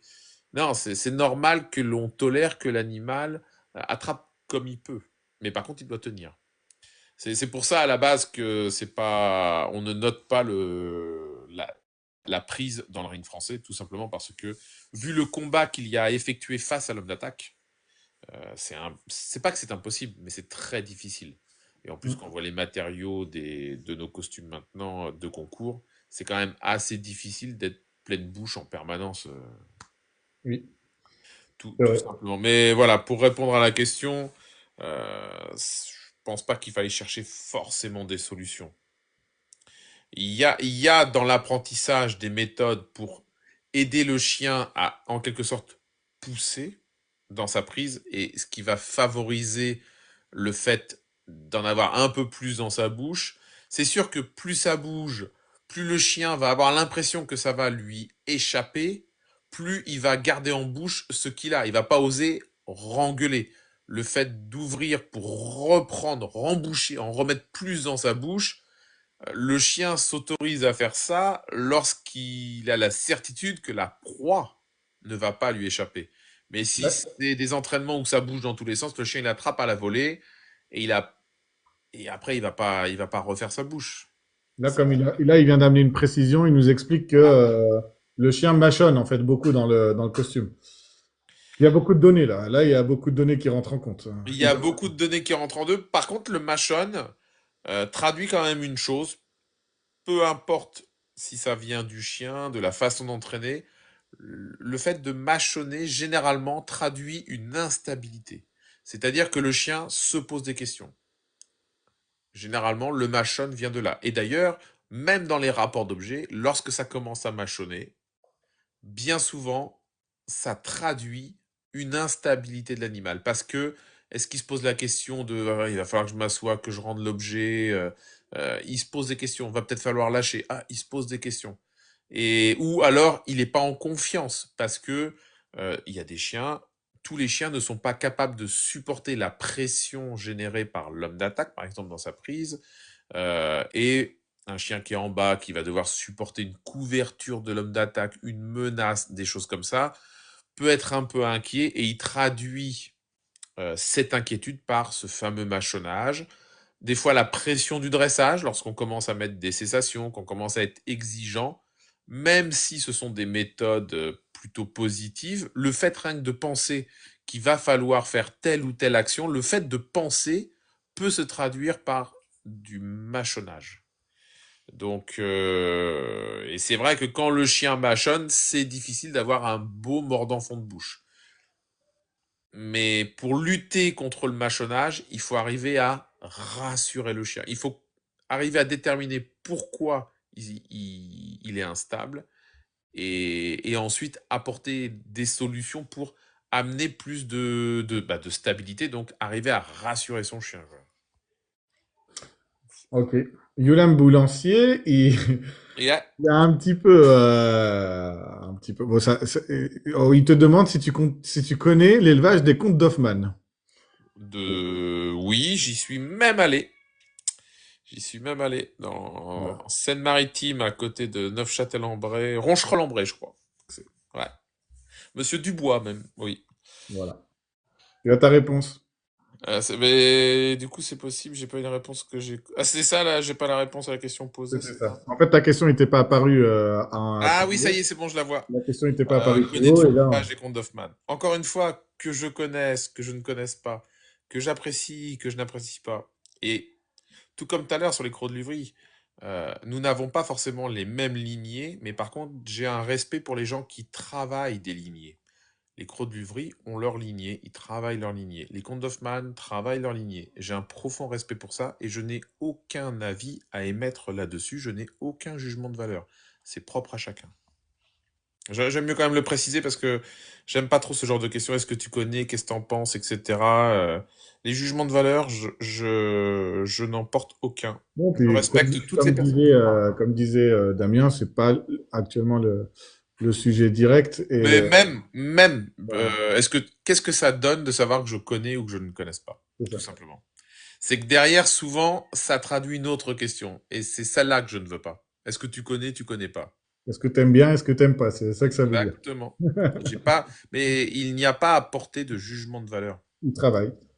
Voilà, ce sont des gens, Voilà. je peux confirmer que ce sont des gens qui travaillent et ils ont mon respect parce qu'ils travaillent dans le sens que ce sont des éleveurs qui ont une conception comment dire, de la race, ils travaillent en ce sens et je respecte cela, tout simplement. Voilà. Ils ont leurs aficionados comme toi, t'as les tiens, et ainsi de suite. Entendu. Non, mais en Ça- plus, euh, là, en l'occurrence, ce sont des élevages où je peux dire, j'ai vu de très bons sujets. J'en ai passé de très bons en plus de leurs élevages. J'ai eu l'occasion d'en voir en France comme à l'étranger, de très bons. Non. Mais je veux pas aller au-delà parce que là, on parle d'élevages qui ont des très bons sujets. Si après on m'emmène sur d'autres élevages où des fois c'est pas forcément le cas, j'ai pas envie de partir là-dessus, tout simplement. oui, tout à fait. Tout à fait. Malinois 57, il n'y a plus de pleine gueule en NVBK. Je sais pas, j'y Ben, participe. merci pour l'info. On ne savait pas, franchement, merci. Voilà, on savait pas. Après, c'est Euh, vrai que on a tendance à être un petit peu la tête dans le guidon de nos propres disciplines. On essaie de Ça, s'ouvrir c'est vrai. Tu as raison, à Anas. d'autres disciplines. Et le règlement évolue comme dans le ring, comme dans le monde du ring. Là, cette année encore, ça a fait grand scandale dans le ring. Il y a beaucoup de choses qui ont changé. Donc, j'imagine que dans le NVBK, ça évolue aussi. C'est très bien, hein, une bonne chose. Là, on a une question assez intéressante. Sidou et Je Nala. connais ta réponse à cette question. Pourquoi? Parce qu'on avait eu le débat sur ce sujet. Ah oui, mais Comment faire le là, tour du terrain? ouais, comment faire le tour du terrain? Mais c'est une bonne question. Parce que là, c'est la méthode pour. Parce qu'en fait, là, on me demande comment faire. On me demande pas ce que j'en pense de faire le tour du terrain. Mais là, par contre, je vais mettre un jugement de valeur du coup, parce que. Non. Euh, pour faire le tour du terrain, pour apprendre au chien à faire le périmètre d'un terrain, surtout si on est en ring français, c'est pas très compliqué en soi. Cache après cache. Moi, je conseille un seul sens. Pour pas... Surtout qu'on a la possibilité en ring, en monduring aussi, mais ça a moins de sens de faire le tour du terrain en monduring. Mais ça en a quand même un. En fait, je sais que tu rigoles, Anas, parce que je vais dire le principal, c'est qu'il trouve. Mais et c'est dommage de rendre le chien un petit peu abruti alors qu'il pourrait y aller direct, il gagnerait du temps parce qu'il sait à l'avance où il est. Mais ça a quand même un sens d'apprendre au chien à faire le tour du terrain, même en monduring, surtout par rapport à la compétition de haut niveau, parce que déjà de faire un premier tour général du terrain, ça permet au chien déjà de se faire un premier repère. Je parle du monduring. En ring, ça a son sens aussi parce que justement, c'est un ring, les cachettes sont toujours à la périphérie. Il y en a 6, c'est pas compliqué. Je recommande un sens. Pourquoi je recommande un sens et pas de faire dans les deux? Parce que c'est plus simple à expliquer au chien. Et ensuite, parce qu'en concours, on a le droit de positionner son chien dans le sens que l'on veut. Donc tout simplement, à chaque fois, vous pourrez en compétition mettre le chien dans le sens que le chien connaît et donc le lancer dans la bonne direction. Comment l'apprendre? Tout simplement, moi je recommande cachette après cachette. On fait une cachette, aboiement, récompense par une sortie mordante par exemple. Cachette après cachette, tout simplement. Comment progresser? Eh ben moi je recommande une cachette sur deux. Tout d'abord dans la grande longueur, c'est-à-dire que vous vous mettez à un angle du terrain, le chien voit l'homme d'attaque aller à la cachette intermédiaire, vous cachez votre chien, l'homme d'attaque, donc ça, une fois qu'on a fait plusieurs fois, cachette après cachette, et l'homme d'attaque va à la suivante, on sort à ce moment-là son chien pour l'envoyer. Ce qui fait que il ne découvre pas à la première, mais à la suivante. Le petit conseil que j'apporterai, si je peux me permettre, j'ai remarqué que souvent on avait tendance à faire, parce que forcément le chien, comme il n'a fait que cachette après cachette, la première fois qu'on va en faire une sur deux, bah il va s'arrêter à la première et dire bah il est pas là l'autre, où est-ce qu'il est? Et la petite erreur qu'on a tendance à faire, c'est de d'utiliser le bâton pour appeler le chien, ce qui fait qu'après le chien est plus sur l'écoute et pas à se lancer à chercher visuellement la cachette suivante. Parce que là, du coup, quand on va apprendre à faire le tour du terrain, on n'apprend pas l'olfaction, on n'apprend pas l'oreille, mais la vue, cachette après cachette.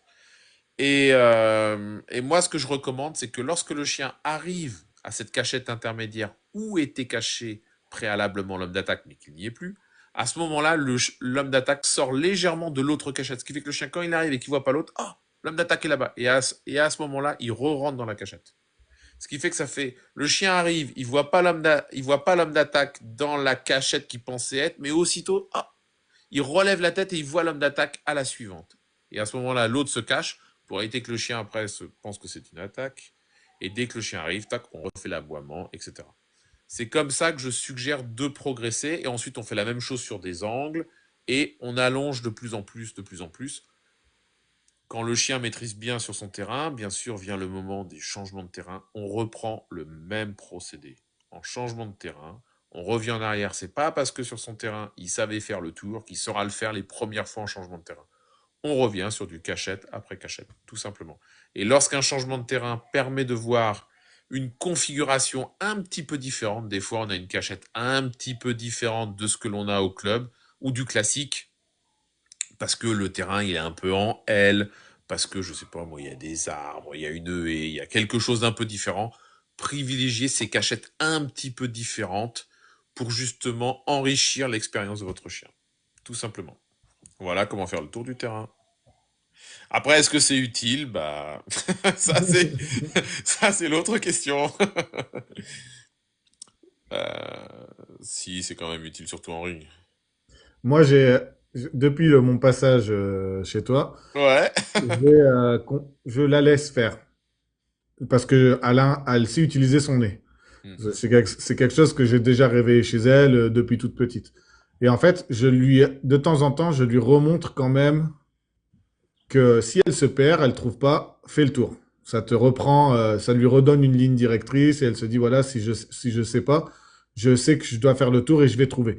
Mais dans l'immédiat, je la laisse faire avec le nez parce que le but principal de cet exercice, c'est la recherche, c'est-à-dire de travailler avec Ouais. le nez du chien. Et après, quand j'ai vu qu'en mondiaux, la cage pouvait être au milieu du terrain, Ouais. à un endroit rien à voir, et que le chien trouvait.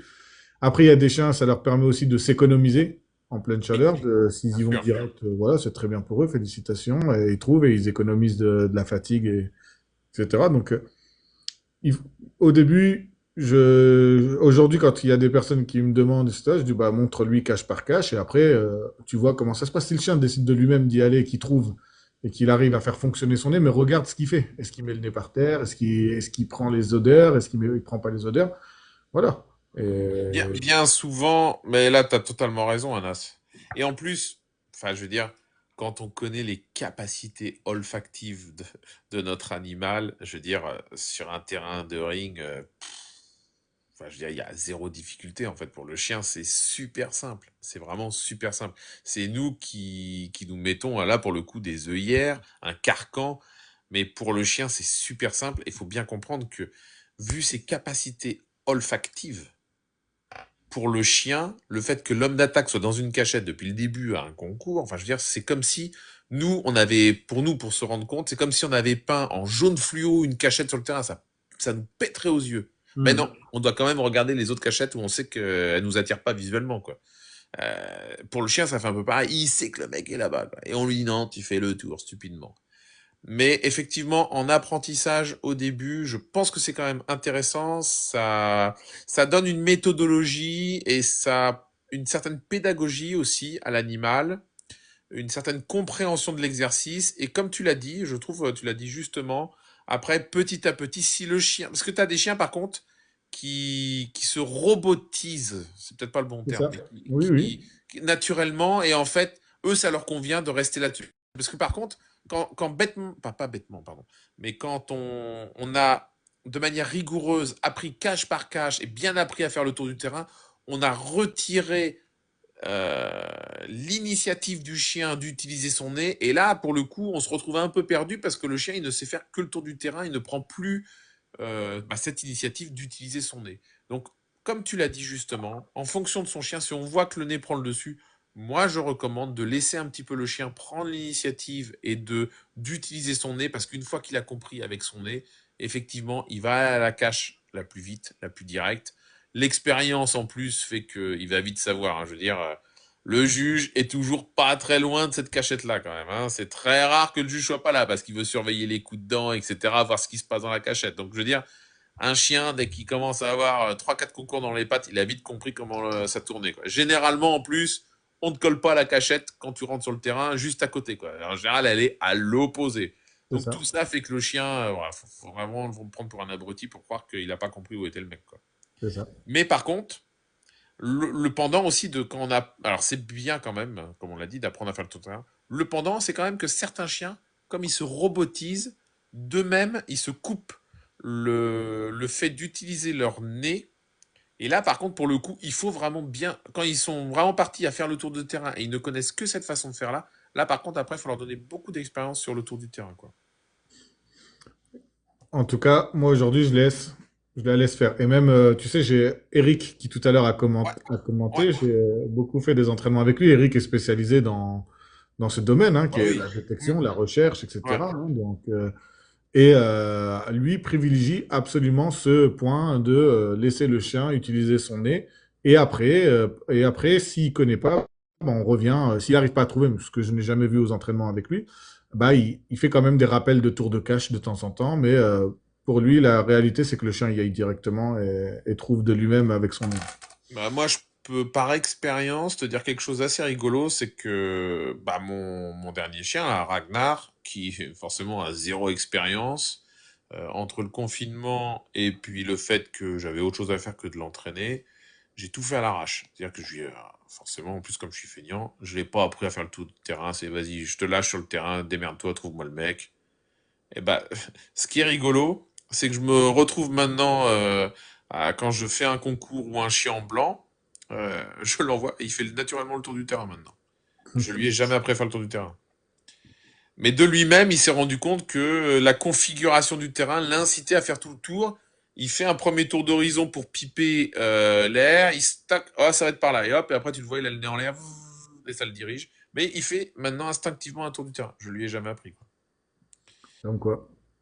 Mais comme quoi, là, quand même, la configuration du terrain et ce côté rectangle de notre ring facilite grandement. Par Mais rapport au l'apprentissage mondiaux, du périmètre, je trouve ça intéressant. C'est pas faire cache par cache, mais le côté, tu fais un tour de périmètre pour te rendre compte un petit peu de toutes les situations possibles, et ensuite tu vas en direct, ça peut être pas mal, quoi. effectivement. Qu'est-ce On qu'on a, a eu d'autre comme on a question? Farah qui nous a rejoint. Pour la petite info, Farah sera présente Ah, au séminaire et c'est elle qui nous a fait la fiche qui est ah derrière ouais. toi, du training Ah, camp. c'est super ça. Ah, attends, mais je l'ai pas vu. Elle nous a rejoint. Est-ce que tu l'as vu? Elle nous a mis un petit. Je l'ai vu apparaître. Ah, j'ai pas vu. Je sais pas où elle est, mais Ah, Farah Châtelain, c'est ça. c'est ça. A suivi le Eh créateur. bah, enchanté. Tu la rencontreras au séminaire. Ouais, avec plaisir. Bah justement, s'il y a des questions, Il y a des je peux- questions par rapport au training camp, on est là ouais, pour y répondre. c'était un petit peu le but de ce soir justement. Ouais. Ou alors tout est secret, tout est surprise. Mercredi soir, on dévoile tout. Bon, après, les personnes qui sont présentes au training camp, j'espère hein, que j'ai fait une communication qui était quand même assez claire. Ce matin encore, j'ai envoyé les photos Google Earth du terrain pour montrer par où on accède, où est-ce qu'on va, où est-ce qu'on peut se garer, où on peut balader Et ses remarque, chiens. c'est ça, j'ai même pas. Et tu sais que j'ai même pas pris l'adresse, rien du tout.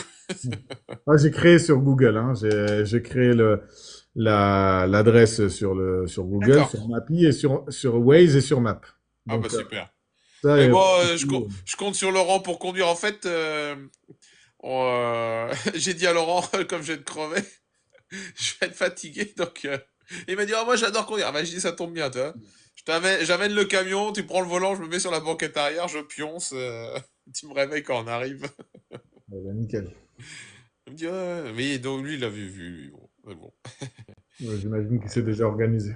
Sinon, je reviens sur la question de la recherche. Il y a Ben Kaza qui nous dit, à la recherche, on a la possibilité de diriger le chien vers la cachette cible. Ouais, c'est vrai. On peut Oui, aussi directement directement. envoyer un petit peu style comme un en avant. En fait, oui, le fait de pouvoir positionner son chien au départ de l'exercice comme on le souhaite, on peut aussi privilégier la bonne direction d'entrée de jeu pour aller en direct. Tout à fait. Euh, j'ai quelqu'un qui... Alors, ça n'a pas à voir au training camp, là, du coup, mais il y a quelqu'un qui me pose la question, comment on accède aux vidéos Coin des experts de ta chaîne? Donc là, c'est par rapport à la chaîne YouTube. C'est vrai que j'ai fait un... Comment dire? J'ai mis un accès premium payant, en fait, par rapport à cette chaîne que j'ai nommée Le Coin des experts. Alors, tout d'abord, c'était aussi un moyen de soutenir un petit peu les efforts qui sont faits pour essayer de dispenser l'information. Et du coup, pour cet abonnement Le Coin des experts, c'est vrai que il y a un accès à un contenu un petit peu plus poussé que ce que l'on peut trouver dans mes vidéos classiques. Et ça touche un petit peu, je vais pas dire que ça touche plus à l'intime, mais on voit plus les choses vraiment de l'intérieur, quoi, si je peux dire. Et le but, c'est d'amener plus d'expérience aussi sur d'autres domaines, mais que l'on ne trouve pas dans un livre. Je m'explique, par exemple, c'est tout bête, mais en élevage, euh, je veux dire, il suffit d'ouvrir n'importe quel livre. et on va savoir le dosage de progestérone, etc. Moi, c'est pas pour parler de ce genre de choses-là, en fait. Ce qu'on peut trouver dans un livre, ça n'a aucun intérêt d'en faire une vidéo. Déjà, je suis pas scientifique, je suis pas vétérinaire, donc ça va rien amener. Mais par contre, euh, comment faire soi-même, enfin pas faire soi-même, mais la déclaration de CI, déclaration de naissance, comment voilà, plutôt les astuces du quotidien d'un éleveur que l'on ne trouverait pas dans un livre. Des choses parce qu'en fait, ce qu'il faut comprendre, c'est que il y a beaucoup de personnes qui nous suivent sur nos réseaux francophones qui ne sont pas français, en fait, qui vivent dans d'autres pays et il n'y a pas de formation, il n'y a pas des fois de possibilité d'apprendre certaines choses qui pour nous peuvent nous paraître simples, mais justement, c'est aussi pour ça que le coin des experts existe. C'est aussi pour permettre d'accéder à une forme d'information, pas aussi scientifique, hein, c'est plus de vulgarisation, de transmission d'expérience. C'est aussi pour ça que ça a été mis en place, quoi. Et tout simplement, en fait, sur YouTube, il faut s'inscrire. En général, en bas de toutes mes vidéos, il y a ce petit lien. Il suffit de cliquer puis de suivre la procédure, tout simplement. Euh, Alors, on me demande justement si depuis la Belgique ça marche. Oui, en fait, ça marche à partir de n'importe quel pays. En fait, alors, en fait, pas tous les pays. Il y a quelques pays d'Afrique, par exemple, que ça ne fonctionne pas. Tout simplement parce que c'est un peu des questions fiscales. Vous savez, YouTube derrière, c'est Google.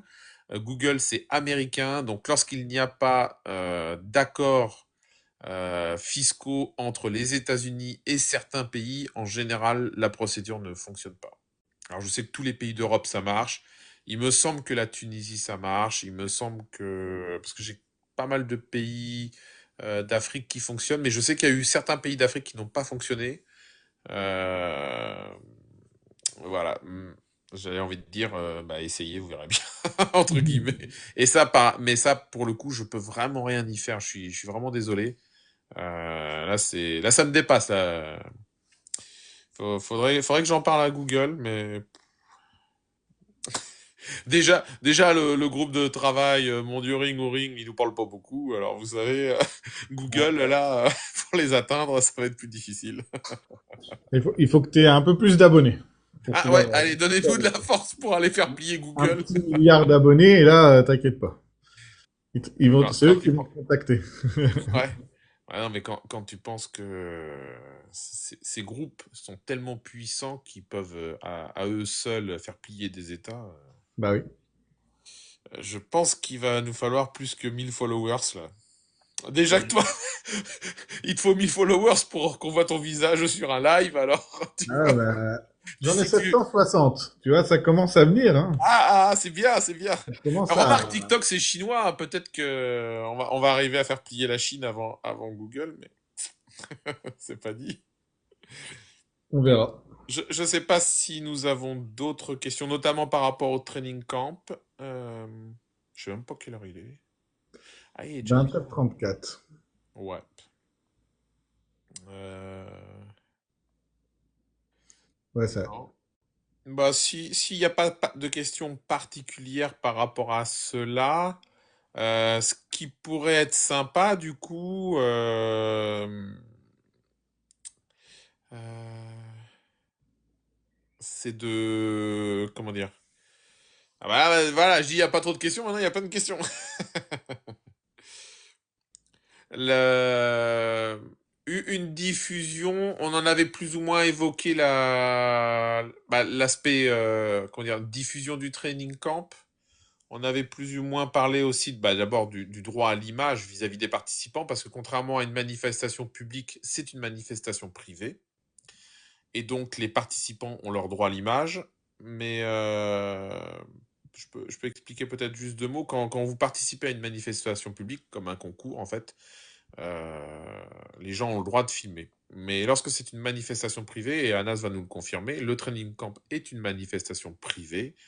Ça veut dire que chaque personne a un regard sur son droit d'image, en fait. Effectivement. Donc, il me semble que C'est pas je bien. crois que tu m'avais dit que tu allais proposer aux gens leur J'ai accord ou non. proposé, j'ai eu quelques réponses, D'accord. certains, hein, qui sont actuellement connectés. J'ai pas vu leur réponse, mais bon, on verra avec eux mercredi.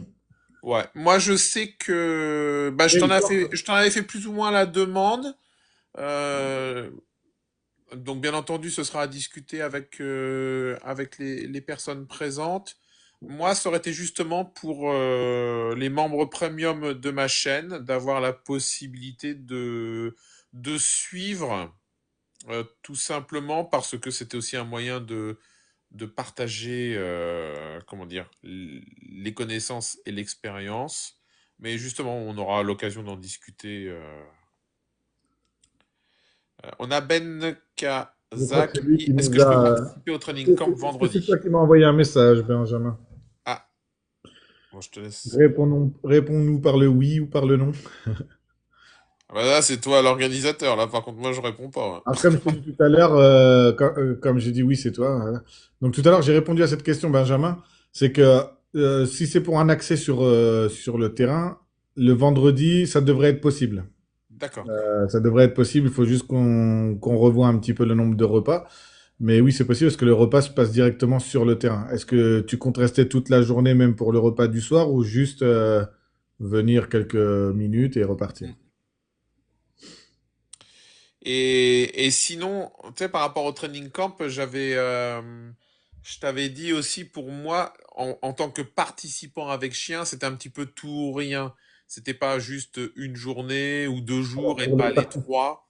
Pour les C'était participants chiens, le message est passé. Il reste une... Ouais, ouais, mais c'était juste pour expliquer pourquoi j'avais suggéré cela, pourquoi j'y tenais un petit peu, parce que en fait, je me rends compte que la cohésion de groupe, elle se fait aussi parce qu'on est présent du début jusqu'à la fin, pas que d'une journée, mais de toutes, et également parce que pour ceux qui animent, il faut du temps pour s'imprégner et comprendre chaque binôme en face de nous. Et ça demande quand même pas mal d'énergie pour cela. Et bien souvent, d'ailleurs, le premier jour, je vais pas dire que c'est le plus difficile, mais c'est celui où on découvre le binôme en face de nous. Alors, pas tout le monde, c'est vrai, il y a certaines personnes que je connais déjà, mais malgré tout, et notamment pour Laurent et Laurence, eux, ils vont découvrir tout le monde. On a besoin de s'imprégner de la personne avec son chien, comment il fait, etc., pour ensuite aller cibler au fur et à mesure des jours vers les points qui nous semblent essentiels en fait.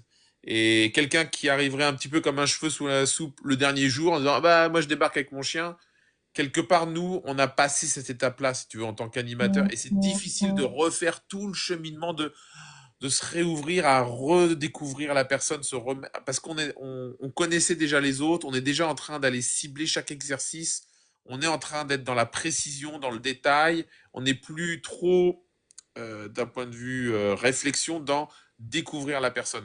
Hmm. Et c'est pour ça que j'aimais mieux le système de tout ou rien. C'est-à-dire, c'est soit c'est les 3 jours, soit c'en est pas, en fait. Soit c'en est pas un seul, quoi. Oui, je pense que C'était c'est juste pour le... expliquer pourquoi c'était plutôt comme ça, en fait. Je l'avais expliqué à tout le monde. J'ai vraiment pris le temps pour chaque personne avec chien de leur expliquer et de leur dire, mais même pour après une histoire d'organisation, une histoire pour que tu puisses avoir un discours aussi qui soit clair, net et précis. Tu peux pas, tu t'es pas un génie, j'ai envie de dire, tu as des facilités, mais c'est pas en 1 heure que tu vas avoir le sens. Tu vas dire, voilà, il faut faire ça, ça, ça, ça, ça, et c'est bon, ça va être réglé, la personne va partir. Ça serait vendre du rêve. Bah, puis c'est surtout que bien souvent, ah bah, de toute façon tu l'as vu, mais bien souvent, étant donné que le but n'est pas d'imposer sa vision des choses, mais d'essayer d'apporter quelque chose par rapport au contexte dans lequel la personne évolue, il est important de comprendre ce que fait la personne. Euh, Parce que forcément, quelqu'un qui s'entraîne dans un club où il y a deux hommes d'attaque expérimentés avec une structure, etc. Et puis qui est déjà en 3 et qui veut faire les sélectifs, voire plus. C'est pas pareil que quelqu'un qui démarre dans un club où il n'y a pas forcément d'homme d'attaque ou un petit jeune qui démarre. Et puis, voilà, les contextes sont totalement différents. Et le but, c'est pas d'arriver et dire ouais, c'est comme si on entraîne comme ça, et puis voilà, c'est comme ça, le séminaire, c'est ça. Là, c'est différent. C'est justement le but, c'est en fonction de la situation de chacun d'essayer pas forcément d'améliorer, mais de donner des pistes d'évolution. Et en plus, des fois, certaines personnes ont des méthodes qui ne sont pas les nôtres, mais qui sont correctes, qui sont bonnes. Et donc, il faut arriver à... euh, je prends un exemple, le saut de haie, par exemple. Moi, je fonctionne pas avec les histoires de tapis, les mises en place, les machins. C'est pas du tout comme ça que je fonctionne. Néanmoins, beaucoup de gens ont besoin de ça. Et par exemple, Fred qui va nous rejoindre, il a un système de mise en place de son chien. Je respecte cela. Et c'est vrai que lorsqu'il était déjà venu me voir une fois ou deux, j'ai essayé de trouver des idées ou d'apporter des conseils en fonction de sa méthode, pas de ce que moi je ferais, mais pas de moi comment je fais, mais plutôt en fonction de comment lui fait ce qu'il aime faire. Je me dis, tiens, ce qu'il est en train de faire, c'est pas mal, mais par contre, tiens, il va pas récompenser au bon moment, donc il va pas donner la bonne explication à son chien pour que le jour où il sera en concours, qu'il va retirer toutes ces mises en place, ça fonctionne. Tu vois, et pour pouvoir s'adapter à cela et aider la personne dans sa conception du dressage, il faut arriver à s'en inspirer. Et c'est vraiment cette première journée-là qui est importante. Encore une fois, on ne connaît pas tout le monde et le but, c'est pas d'imposer une vision, quoi. Oui. On avait une question de Sidi Ouenala. Y a-t-il un moyen d'améliorer les entrées? Alors, ça dépend ce qu'on attend par améliorer les entrées. Si ce n'est que de la vitesse pure, si améliorer les entrées c'est de la vitesse pure, c'est très facile. Alors, c'est pas dit que ce soit efficace en concours, mais améliorer les entrées sur la vitesse pure, c'est très simple. On enlève la technique, un seul point à attraper, banzai. Ah bah là, il va rentrer un Mach 12. Plus on met de la technique, plus le chien va ralentir. Voilà. Donc, si... Parce que je ressens derrière la question, y a-t-il un moyen d'améliorer les entrées? Souvent, les gens, c'est par rapport à la vitesse d'entrée. Il faut savoir qu'en fait, la vitesse, elle est quand même fortement liée, malgré tous les accessoires que l'on va mettre. On a parlé des élastiques, du parachute, de la charge à tracter, les bidons, etc.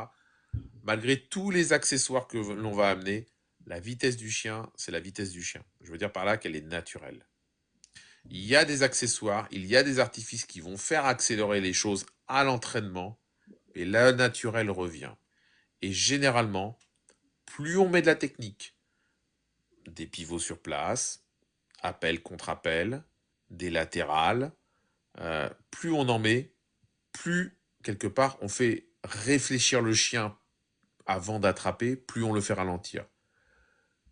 Moins on met de technique, plus il accélère, tout simplement parce que du coup, pour le chien, on simplifie la donne, il n'y a plus qu'une prise à attraper, et le chien, bah, il n'a plus qu'un seul objectif. Donc c'est beaucoup plus facile d'accélérer parce qu'il ne réfléchit moins.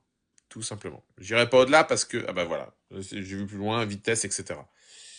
Bah c'est ça. Contrairement à ce qu'on imagine, la vitesse du chien, c'est sa vitesse. Je veux dire, moi, vous pouvez me faire ce que vous voulez, j'irai pas plus vite qu'Usain Bolt. Hein, je vais vous dire, j'arriverai jamais à courir en moins de 10 secondes le 100 mètres. Hein. Ça, c'est propre à chacun. Malgré tout l'entraînement que je peux faire, je peux même prendre du dopage si vous voulez, mais je vais pas courir aussi vite qu'Usain Bolt. Quoi. C'est la nature de l'animal. Et donc, faut trouver le bon compromis avec la technicité que l'on amène au chien pour ne pas trop faire ralentir l'animal. Tout en sachant que un chien qui ralentit beaucoup est difficile à esquiver, hein, du coup. J'en ai vu quelques-uns. Oui, mais il est moins percutant dans les entrées. Et c'est pour ça que je dis qu'il y a toujours un équilibre à trouver.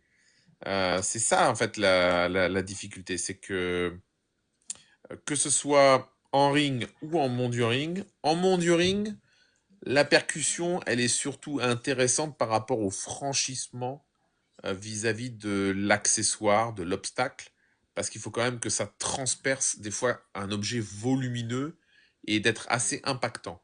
Dans le ring, étant donné qu'il y a cette opposition avec l'homme d'attaque via le bâton, la vitesse a quand même son importance. Et en plus, et noter le fait que le chien ralentisse ou pas. Je veux dire, si le chien ralentit trop, à la fin, je veux dire, on perd des points, quoi. Mm. Et après, franchir un barrage ou une opposition de bâton, lorsque le chien commence à ralentir, c'est beaucoup plus difficile pour lui, quoi. Donc, il faut trouver le juste équilibre entre une entrée qui amène un impact, qui lui permet de perforer l'accessoire, perforer le barrage, et en même temps que l'animal reste relativement technique pour ne pas être un taureau qui fonce sur le drapeau rouge comme dans une arène, quoi, tu vois. Donc c'est ce juste équilibre qu'il faut arriver à trouver, quoi, tout simplement.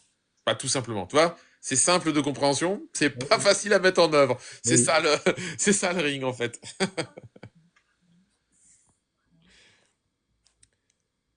Et ben moi, pour tout vous dire, je pense que pour ce soir, je vais arrêter là. Si vous C'est une êtes bonne émission. d'accord, je sais, je sais pas si toi tu voulais dire d'autres mots, Anas, par rapport à Moi, l'événement de Troyes. non, j'ai pas réellement. J'ai juste hâte que ça commence, que commence ce training camp, qu'on puisse partager autour du chien on met tout en œuvre pour que ça puisse bien se passer. N'oubliez pas, pour ceux qui viennent, on vous accueille avec plaisir et on est tous des bénévoles. On va se donner autant qu'on peut pour le plaisir de faire du chien. Et s'il y a la moindre question, il y a la moindre chose, je suis disponible Ah, à tout moment. excuse-moi, Anas. Quelque chose qui peut venir. J'ai juste un petit truc à te poser comme question. La leishmaniose dans ta région. La leishmaniose, moi j'en ai pas entendu parler dans ma D'accord. région. Et si tu veux, bah demain j'ai rendez-vous avec mon vétérinaire justement Parce pour- que, bah, moi, de toute façon, comme je descendrai avec Ragnar. Donc, moi, de toute façon, je l'ai protégé contre les moustiques. Mais à chaque fois que je descends vers le sud de la France, je sais que c'est assez présent. Mais je savais pas trop dans ta région comment que c'est. Mais je sais que vraiment dans le sud de la France, c'est problématique. je me Euh, renseigne demain et j'amènerai une information à tout le monde sur le groupe. Moi, enfin, comme ça, tu vois, je suggère aux participants qui viennent avec un chien de les protéger contre les moustiques, quoi. Ah, bah, tu vois, Eric nous le confirme, ouais. Tu vois, par exemple, dans ma région, en Normandie, on n'en a pas. Donc, je les protège pas contre ça. Et c'est plus tic tout au long de l'année, par contre. Mais, euh, mais là, par exemple, comme je savais que je descendais, c'est du côté de Toulouse, le stage. Comme je savais que j'allais descendre vous rejoindre, là, par contre, j'ai mis une pipette il y a quelques jours contre les moustiques pour protéger mon chien. Eh ben, ouais. C'est juste une pipette, c'est ça? Ouais, souvent sur des pipettes, tu le trouves. Ouais. Eh ben, ouais. Enfin, faut bien s'assurer que ça fait contre les moustiques. Mais ouais, ouais, c'est. Un petit passage par le vétérinaire avant que vous preniez la route. Non, vaut mieux prévenir que guérir. Ouais, ouais. Et je sais que d'ailleurs ça me fait penser aussi que je crois que c'est la finale de cette année en ring qui est dans le sud Oui. aux participants et tout. Surtout nous qui venons du nord de la France, on n'y pense pas en fait mais il y a certaines zoonoses dans certaines régions. Des fois on n'y pense pas comme ça, mais ouais, je sais que dans le sud de la France, la leishmaniose, faut y faire attention quoi. Ouais. Renseignez-vous. Mais oui, si Eric le dit, Ouais, c'est pour ça. C'est pour ça Eric nous l'a Eric- confirmé, donc Eric connaît euh, très bien ouais. le sujet. Donc oui, s'il le dit, c'est que Et ouais, tu faites vois, attention. regarde, il nous précise, Eric, frontline combo ou équivalent. Ah bah, parfait. Je sais. Ah, tu Tu vois. nous amènes un stock, Eric, ou pas? Ouais, voilà. C'est Françoise qui, Ça, c'est c'est Françoise qui François les Pied. revend Il sent, derrière euh, le- l'officine, il derrière sent la l'officine. pharmacienne. Oui, c'est pour ça, oui, on précise. Ouais, mais c'est de la parapharmacie, c'est bon ça. Oui, oui. Françoise, elle va nous en amener tout un stock, on va s'en mettre sur nous aussi. Ah, moi, je supporte pas les moustiques, là, putain. Mais t'inquiète pas, j'ai voyagé un petit coup en Thaïlande il y a pas Ah bah longtemps. oui, c'est vrai. Ils ont des moustiques qui sont shootés et j'ai ramené du produit qui fonctionne très très bien. Moi aussi, les moustiques adorent mon sang, donc Un sang sucré, c'est ça? alors, je sais pas si c'est le sucre ou ce qui s'y passe, mais en tout cas, ça pique. Oh, okidoki. Bon, sur ce, je vous souhaite une bonne soirée Bonne à soirée à tout tous. le monde. Et moi aussi, j'ai hâte de vous rejoindre, j'ai hâte de te rejoindre, Anas. Et Eh on va ben, passer un très très bon moment. Ça va être cool. c'est cool. Merci beaucoup. Une bonne soirée, à très Bonne soirée à tout le bientôt. monde. Au revoir. Ouais, salut, salut.